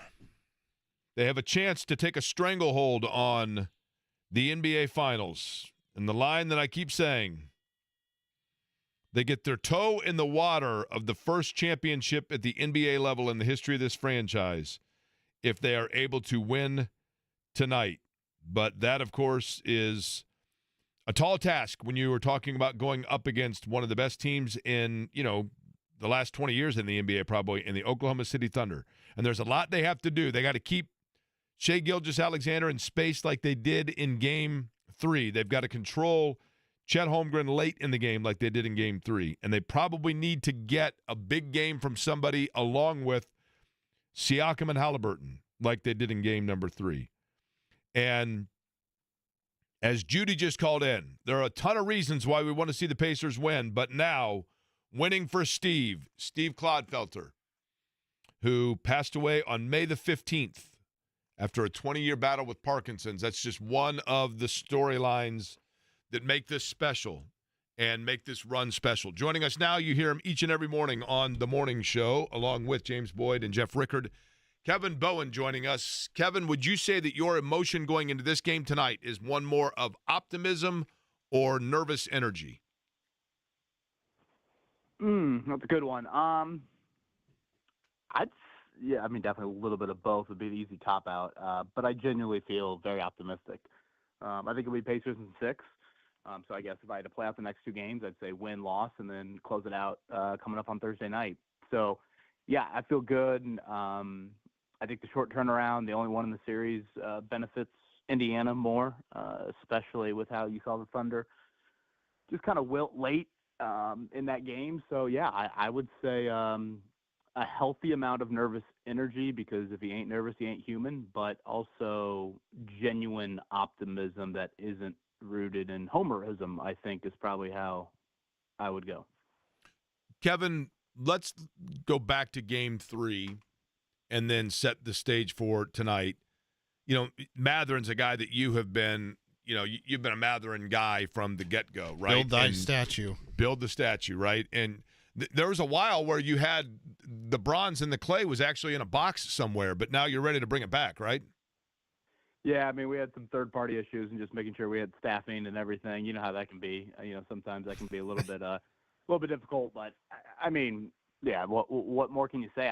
Jake, I think what was really impressive the other night, 2 things, I guess. One, he was the 10th guy to go in the game for the Pacers. I sat there in the first quarter, and I don't know if anybody else thought this, but I thought, wait a minute, is he going to play tonight? He usually is always in the first quarter. And when he didn't get in, I was like, wow. Did I miss something in game 2? Like, what's going on here? And then he obviously went in. I think he might have gone in right at the start of the second quarter. And then the other thing that both really him and McConnell did the other night, you get great bench stretches in a game. The 5-minute spurt. The guy comes off the bench, boom, 2 threes and a layup, and Turner's block is chanting his name like it's, Reggie Miller. But to do it in the second, give the Pacers their first lead of the game, build that lead before half, and then especially do it in the fourth. That doesn't happen. Like, to get back in the game. Now you've gotten the attention of the opponent. The Thunder talked about you at halftime, and yet both of them in the fourth quarter after a really bad end of the third quarter. I thought that could have been a big blow to the Pacers' chances there when Jalen Williams hit that 3 late third quarter.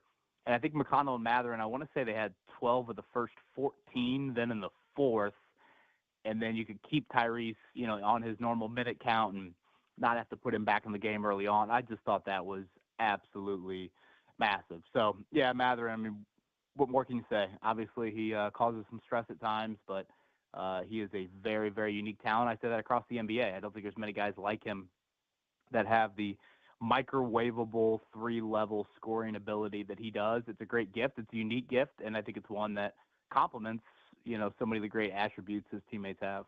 Kevin, do you believe in teams of destiny? Not usually, but this is a team that has probably put pause to that thought in my brain.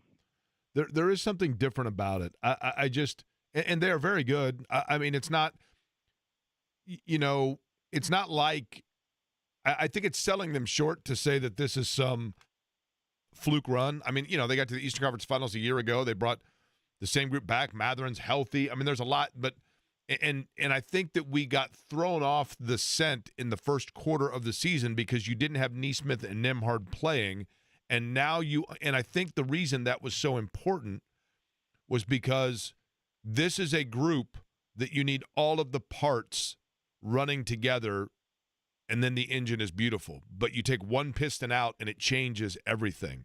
But do you believe, or is it possible that every franchise feels that way? Are there two guys in Oklahoma City right now talking the same thing about the Thunder that feel the same level of this, like, owed fate to them? Yeah, something I was saying, I guess this would have been after game one. The Pacers, I think sports fans are naturally cynical. I think it's just kind of how it is. And I don't know, maybe I've been more jaded as a sports fan than most, but I said this last week after game one of wait, my team is not supposed to get out of the 8th inning jam. My team is not supposed to get the timely 2-out hit. My team is not supposed to find Kelsey on third down, keep the game alive, and we're going to win. My team doesn't, get the key third down stop. That's naturally, I feel like, how fans think. And yet the Pacers have, in my opinion, turned their fan base into believers. Going back to game one, as soon as Neesmith hit that corner three to cut it from 9-6, there's probably still 2 minutes to go. But I literally said to myself out loud, I go, they're going to do it again. And when Halliburton got the ball, it was like, I know it's going in. I just don't know how it's going to go in. And I don't think fans are built that. Maybe Chiefs fans, honestly, are probably the only ones that are built that way to think that, yeah, we know it's inevitable. We just don't know how exactly it's going to look. And as much as that sounds a little Hollywoody or movie scripty, I do think the Pacers believe that. And it might have started in the month of March when they had that crazy month and Halliburton had the 4-point play and all that. But I also think their opponents start to feel that as well, and they get nervy. Like, wait a minute, I've watched all this happen. Are we now going to be the next victim? And I felt Oklahoma City experienced that in game one on both ends of the floor. They just didn't have, I think, urgency in closing out that game. And, yeah, I call it destiny, call it whatever you want, but I do think that is really real, and the Pacers believe it. And I think that will probably be, assuming they get 2 more wins, that is largely how I will probably remember it. It's for just the incredible, insane comebacks and the belief that they instilled into a fan base. I don't even think the 06 Colts maybe necessarily felt that. Sure, you had the AFC Championship game, but it takes a lot, I think, to build that into your fan base. And I feel like Pacers fans got a taste of it in the regular season, but nothing compares to the postseason. And whether it was the Bucks in game 5 or the Cavs in game whatever that was, 1 or 2, and obviously the Knicks and the Thunder, both in those game ones, it is really movie-like. Kevin Bowen is our guest. He's on the Rhinegeist Brewery guest line. Kevin, a fan of Rhinegeist Brewery, by the way. We learned that last week. Indeed. I've got a couple of Truth cans in the basement. Let's go. I love it, man. They got another one called Cheetah, by the way, that's pretty good. And then the Cincy Light is very good. But Kevin, let's switch gears to the fact that you obviously this week also were out at the Colts complex. We now know Jim Irsay goes into the Ring of Honor. That is one of those where you think about it and you go, oh, gosh, I guess he wasn't already there. Clearly belongs there. That announcement today. But what things, if anything, that can be learned from a 3-day minicamp, what did you learn or observe this week that maybe caught your eye or was of surprise to you? Well, at this point, I think it'd be a surprise if Daniel Jones wasn't the week 1 starter. That's probably how I would view it. More so to do with, the Richardson situation. But I also think Jones had a really solid spring. And I think the Colts feel really good about, their situation with him. I think they look at the Giants and they say, hey, look what the Giants had around Daniel Jones, and we're going to provide, a little bit better support around him. So that's probably the biggest takeaway for me. Jones I thought was pretty solid in the handful of times we watched him this spring. I don't think it was anything uber flashy, but at the same time, sometimes a quarterback, Eddie and I talked about this on the podcast that we did earlier this week of, Colts won 8 games last year.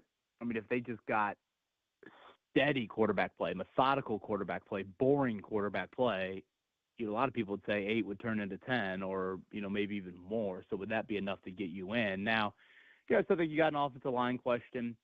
just with that group and welcoming in a couple new starters. Defensively, you didn't have your linebackers at all during the spring installing the new defense. Some other guys were banged up, so I think that remains a bit of a question. But, yeah, as far as quarterback, we'll see when Richardson gets back, but I think Daniel Jones will be the week 1 starter. This is probably the first time, Kevin, and I guess we'll learn here. Is this the first time that Anthony Richardson truly has been tested? I know that he's been tested coming back from injury, but in terms of being pushed, of fear of losing his starting spot for something other than non-availability. I know that he was benched for 3 games, but did anybody really think that was like a long-term thing? This feels like a guy that can come in and make Richardson no longer needed in Indianapolis. How would you anticipate he responds to that, or is that an overstatement of what he is facing? Yeah, I would hope the benching sent that message. I get where you're coming from. Flacco was so bad in those 2 games. They wanted that to be longer term than it was.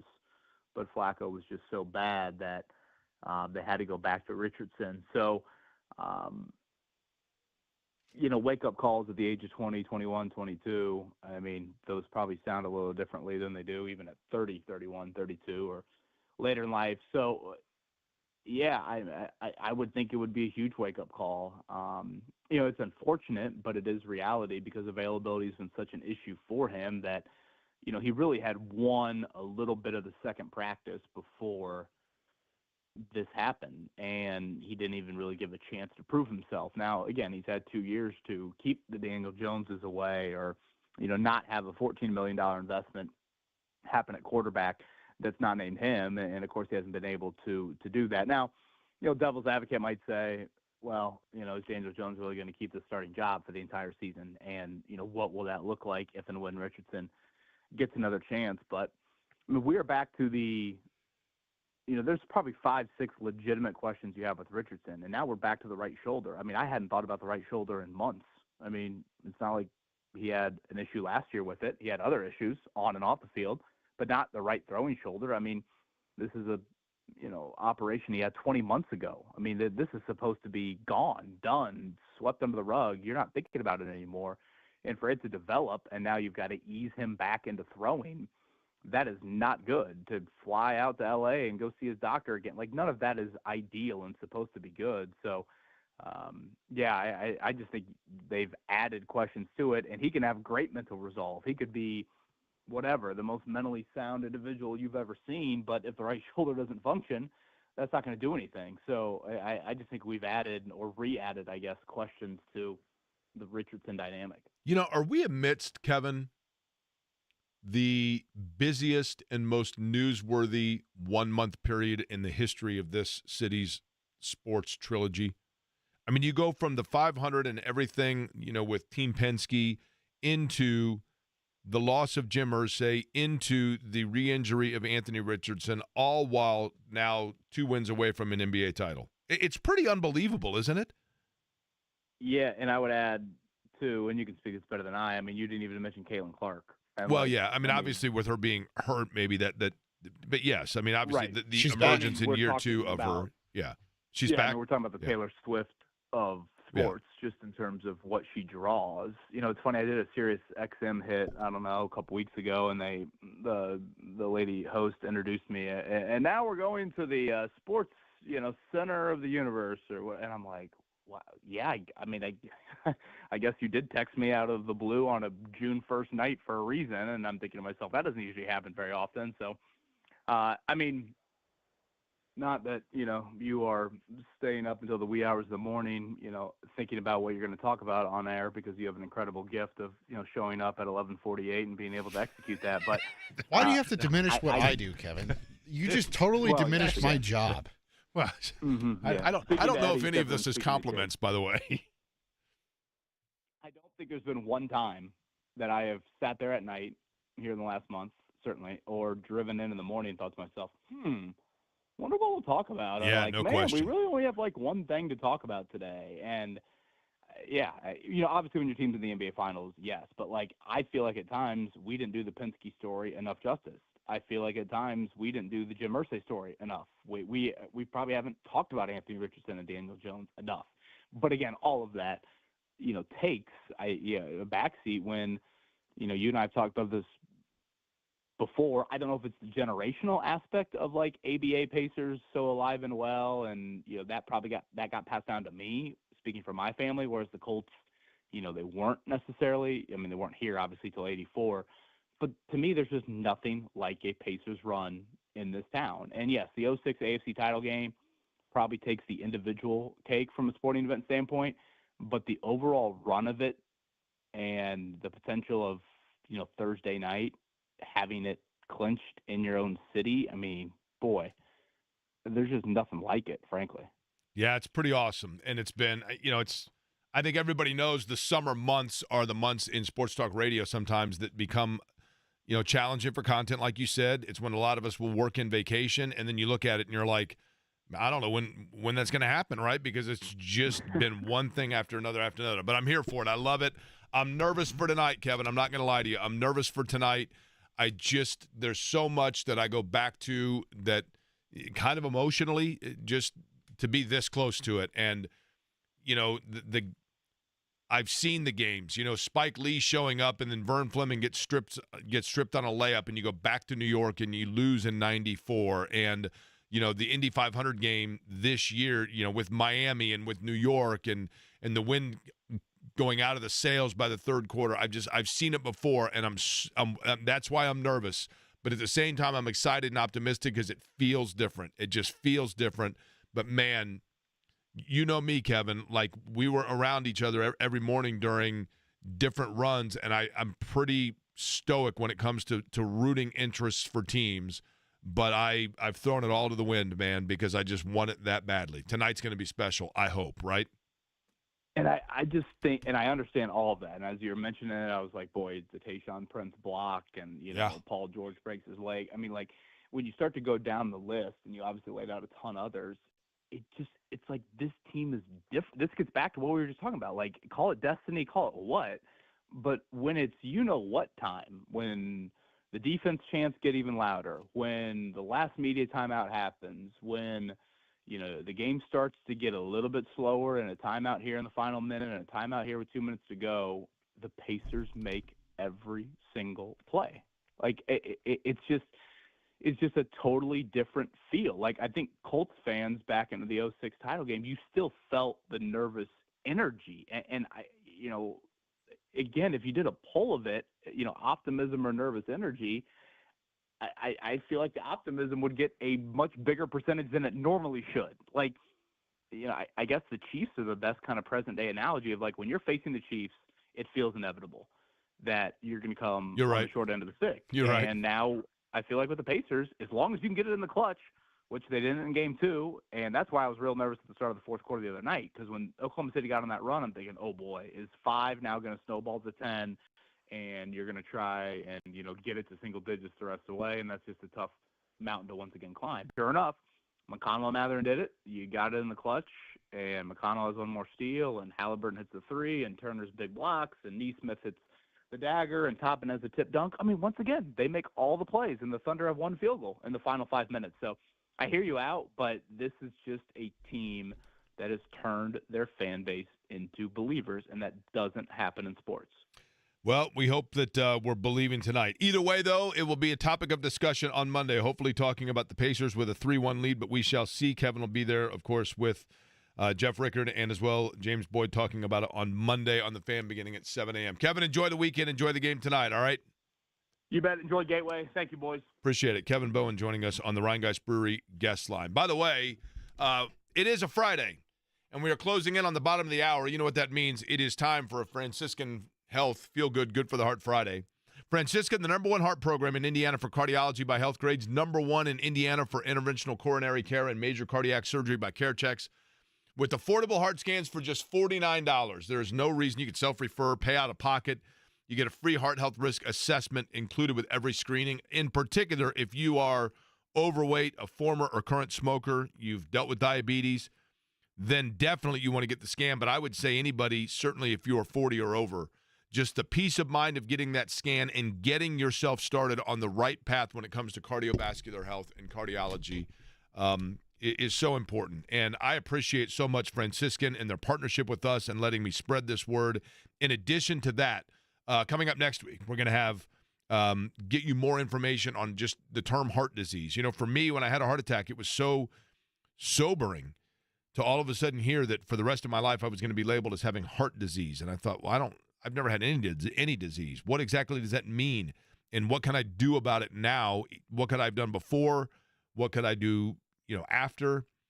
We're going to have one of the doctors from Franciscan on next week to talk about exactly that, because I think it's a very important topic. But we also bring you a story that we feel good about. And I love baseball, and I love this time of year because, even when I was in high school, it was so special because the baseball season sometimes, if your team was really doing well, extended beyond even oftentimes graduation. And you had kids still wearing the cap of their school, even though they'd now graduated and were getting ready for the next step. Semi-state is here for baseball. There are teams locally of interest. For example, Delta in the Class 3A at LaPorte taking on Andrean. You've got a lot of teams from northern Indiana and the Evansville area, as always. Greensburg and Jasper taking place in Jasper. That's also in 3A. Knightstown taking on Indianapolis Lutheran in Class A. Shakamak and Northeast Du Bois, that's also in Class 1A. And then in 3A also, Garin Catholic locally and New Pal. Now, I don't have a rooting interest for either of those. I hope the best for both teams. New Pal, though, at 24-3, I've got to give a tip of the cap here, literally and figuratively, because I heard this story and it jumped out at me. Eddie Garrison was a catcher. Eddie, what'd you bat when you were in high school? Do you remember? 270. Jackson Camp, who is the catcher for New Pal, is batting .311. He's got 19 home runs on the year. Really good player and just kind of the captain of that team.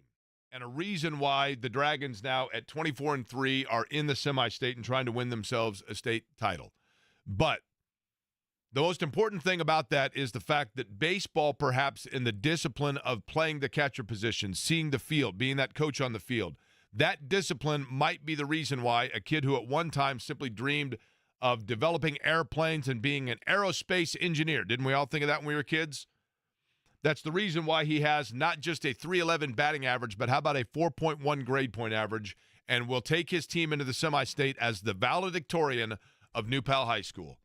And for the class valedictorian to be able to walk, give the speech, and then put on the padding and get out there and perform at the highest level from an athletic standpoint is very impressive, and part of how he is now going to continue his education right here in Central Indiana at Anderson University. But there are great athletes across the state. We heard Fulton talk about how he won 3 bronze medals last weekend at the Special Olympics, which is awesome. And I hope the best and wish the best for all the athletes in the semi-state and the IHSAA for baseball this weekend, but also remembering that the IHSAA thinks student-athlete first, and Jackson is carrying the student with that, which is awesome. Another student-athlete from the state of Indiana back in 1987 was Rick Fox, despite growing up in the Bahamas, and then he just randomly was at the Pacer game the other night. Or was it random? He's going to join us next, and we'll find out.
Well, then I guess there's only one thing left to do. What's that? Win the whole thing.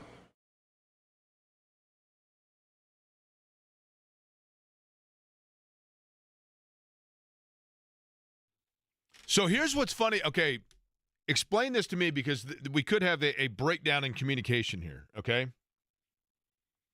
So Rick Fox is in the Bahamas right now, but he said that we're on a different – he's like, wait a minute, what time is it your time? Because he said, I can do 2:30. And then he said, wait a minute, what time is it your time? So are we on a different time slot than Nassau, the Bahamas? Can you look that up? Because I think we might have confused our times. It is currently 2:33 in the Bahamas. Okay, so he said I can do 2:30 if that's free, but I think we're on different time frames. So we'll see. He said he had a business call. Let's see. Hey, sorry I missed you yesterday. I have a 1:30 call for 30 minutes. So we'll see. I would imagine Rick Fox is a pretty busy dude, and if I was in the Bahamas, I don't know that I'd be wanting to sit around calling in Indianapolis radio, but we'll see if we get him. But I'm telling you, tonight, and again, a reminder, because somebody just sent me a text, so I want to go back to this as well.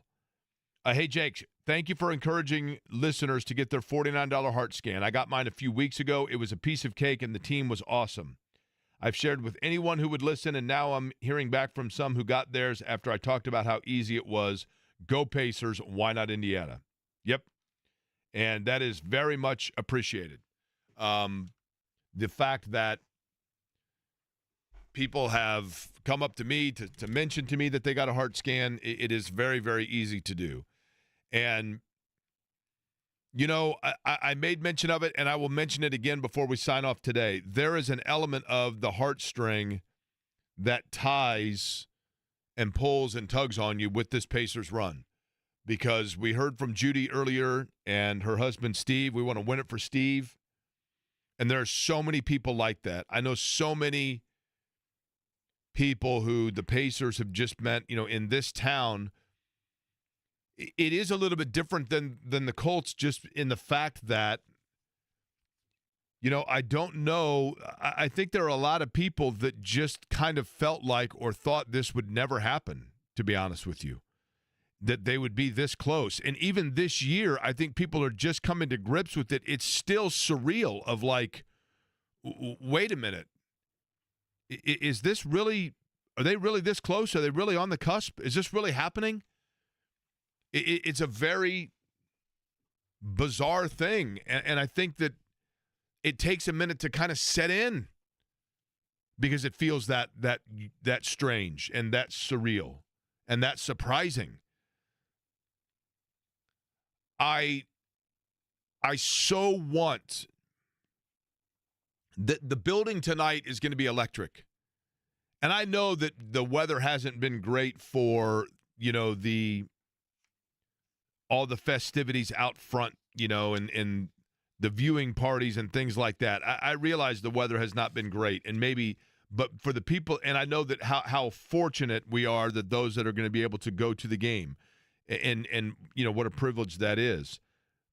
But having said all of that, I just want so badly for that spirit, that mood, that energy to immediately parlay into, you know, a Halliburton 3 right off the top, or a Miles Turner 3 right off the top, or just you overall can hear the crowd and feel the energy of it, where then all of a sudden they're up 7, and then they're up 10, and then they're up 15, and you stay with it, like what happened at the end of that game against New York in the game where they closed it out. I want so badly for that to be the case tonight. And, you know, there's a nervous energy for sure. And sometimes things go awry. Like you forget that you like have different times that you thought you were having on Rick Fox. You know what I mean? Like things, sometimes you just never know.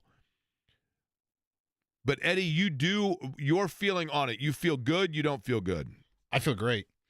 with the way that the Indiana closed that game in the second half, I'm going to keep going back to this, Jake. I feel like this is almost a copy of the Cleveland series where Indiana and Cleveland were battling it out early, and then you saw the wear down effect starting to come into play. And I think we're starting to see it with Oklahoma City. And I keep going back to this. There's only one day between games. Those guys, Shai Gilgeous-Alexander, Chet Holmgren, Alex Caruso, Jalen Williams, all of them, hands on their knees with 4 minutes left in the game. 4 minutes. We're not talking about like 30 seconds. There's still 4 minutes left in the game. And sure, Jake, I understand that the point that you bring up is that Indiana had to do everything right in the second half to come back and win that game. But I just think the way that this team plays, especially in the second half, in this entire series, if they keep it close through the first half, not only the crowd, but their will, their fortitude, and just the way they are able to impose their will on teams in the final minutes is going to get them to another win.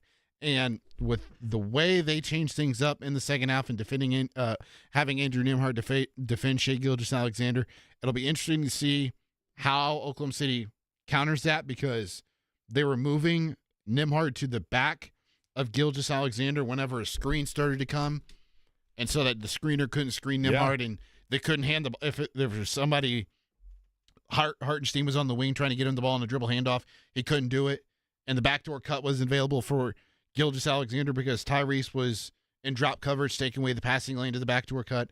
Like, there were so many things that went on in that game that I tip my cap to Rick Carlisle, and I go back to this as well. The Pacers have Rick Carlisle, who has been there. He has done that. He's been in a very similar situation with the Dallas Mavericks, and this is the first time for Mark Daigneault. This is the first time for SGA, Chet Holmgren, Jalen Williams, and a lot of these Thunder players. They didn't make it to the conference finals like Indiana did last year. They didn't have to go on the road in Madison Square Garden a season ago and defeat the New York Knicks. This environment tonight is going to be like any other environment they've ever had to play in, and their back is against the wall because they know if they go down 3-1, the likelihood of Indiana losing 3 consecutive is very, very slim. Listen, let me read you something else here, okay? First off, now I feel bad because Felicia from WTHR, I mean, when you have like legitimate, credible, big-time news personalities in this town listening to the show, and she's like, wait, Rick Fox is coming on? And we might have had, we may have crossed signals here, right? Like we might have crossed signals with Rick Fox, and it might be Monday before I'm bound and determined now to have Rick Fox on because we're BFF, because I sat next to him at the game. But let me read you something else about this team that's special, okay? And I'm not in any way, shape, or form pretending that this is unique to Indianapolis or to Indiana. But for this particular team, hey, Jake, my best friend passed away on Halloween of 2023. He left me a small fund to enjoy the things in life I wanted to enjoy. He knew how much I loved the Pacers, so I went to Game 3 of the finals on him. I know he was with me in the building the other night in spirit. Judy called in and talked about her husband, Steve. You know, I read Shannon's post. You heard Austin Crocher say that it kind of got him emotional. This town is different. Even though the vast majority of people that live in this town probably are born and raised here, even people that aren't, and I know what it's like to live in a city where you're not indigenous to it, and you try to become a part of the culture there. And I think, I'd like to think that people in Indianapolis embrace those that are not from here. But there's probably a level of this town that's fairly provincial. I realize it. There's probably a level of emotion that takes place here that's fairly esoteric. But we welcome and we embrace and we appreciate when people from out of market get a feel for who and what we are. And moments like this in this town, moments like this in this state, where we're able to put forth our best foot of who and what we are with a basketball team that, I mean, it sounds silly, a basketball team representing a culture, representing a state, representing a feel, but that's who and what we are as a state here. This state is about looking after one another. This state is about helping out when other people are down. This state is about knowing your role and going out and embracing it and being your best. And that's what this team is about. Obi Toppin doesn't care that it was Matherin and not him that got 27. Andrew Nembhard doesn't care that it was Shepard and not him that was playing for the early part of the fourth because of foul trouble. Tyrese Halliburton didn't care that he didn't get back on the floor till 8 minutes to go in the game. Because if you watch that team and you watch the way they warm up and you watch the handshakes that they do and the high fives that they do that are unique to each particular player and teammate on the floor, and you watch the way, you don't see a lot of franchises when a guy gets knocked to the floor in front of the bench when the entire bench jumps up to go over and help him up. You don't see the entire bench standing up and looking down at the other side to celebrate when one of their teammates does something on the other end. Routinely, night in and night out, play in and play out. It's different with this team. And it hasn't always been that way with this franchise. There have been teams in this franchise that necessarily weren't likable, but we liked them because of what it said on the front of the jersey. And it is a cliche. It's a euphemism. It's overused. It's played out when you say that teams and guys care more about the name on the front of the jersey than the back, but this one does. It just does. And when you go downtown and you see the signs and windows and you see the flags and you see the it's Neesmith and Nembhard who are up on the Arts Garden. And they're not even their two main players, but they're household names because we enjoy and appreciate the fact that they're willing to know and understand their role. Because they don't worry about what everybody else thinks. They worry about what they need to do, and that's what we are in Indianapolis. We don't care that we're not New York. We don't care that we're not L.A. We don't care that we're not Chicago. We're Indianapolis, and we're pretty damn proud of it. And tonight in Game 4, it's time to go out there for this city and finally get their toe into the water of a championship right on the cusp. And I would love nothing more than to come back and be able to talk about the fact that on Monday night the Pacers have a chance to win an NBA title. But they got to take care of it tonight. And I've said before, I'm making no apology about it. Forever I have professionally stayed within the boundaries of objectivity, and I'm not doing it anymore with this group. I'm not, because I'm all in. I'm not going to be a professional about it. I'm going to be a homer. And for the next 2 weeks, guilty as charged. And if that, I apologize to the listeners of this show if that compromises the integrity of this show, but I'm all in. And I think this city is as well. We'll come back. We'll put a tie on all of it. We'll hand it off to John on this, what hopes to be an electric Game 4 edition. Query and Company here on The Fan.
You're listening to Query and Company on 93.5 and 107.5 The Fan.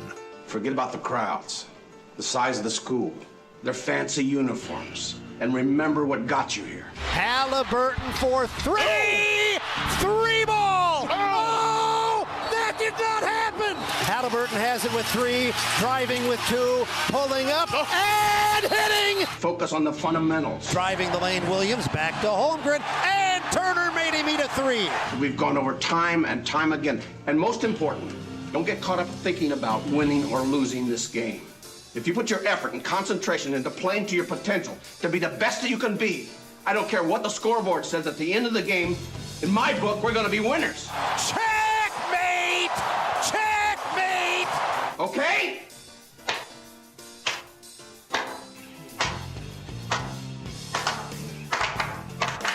All right! Let's go! Let's go! Let me hear it!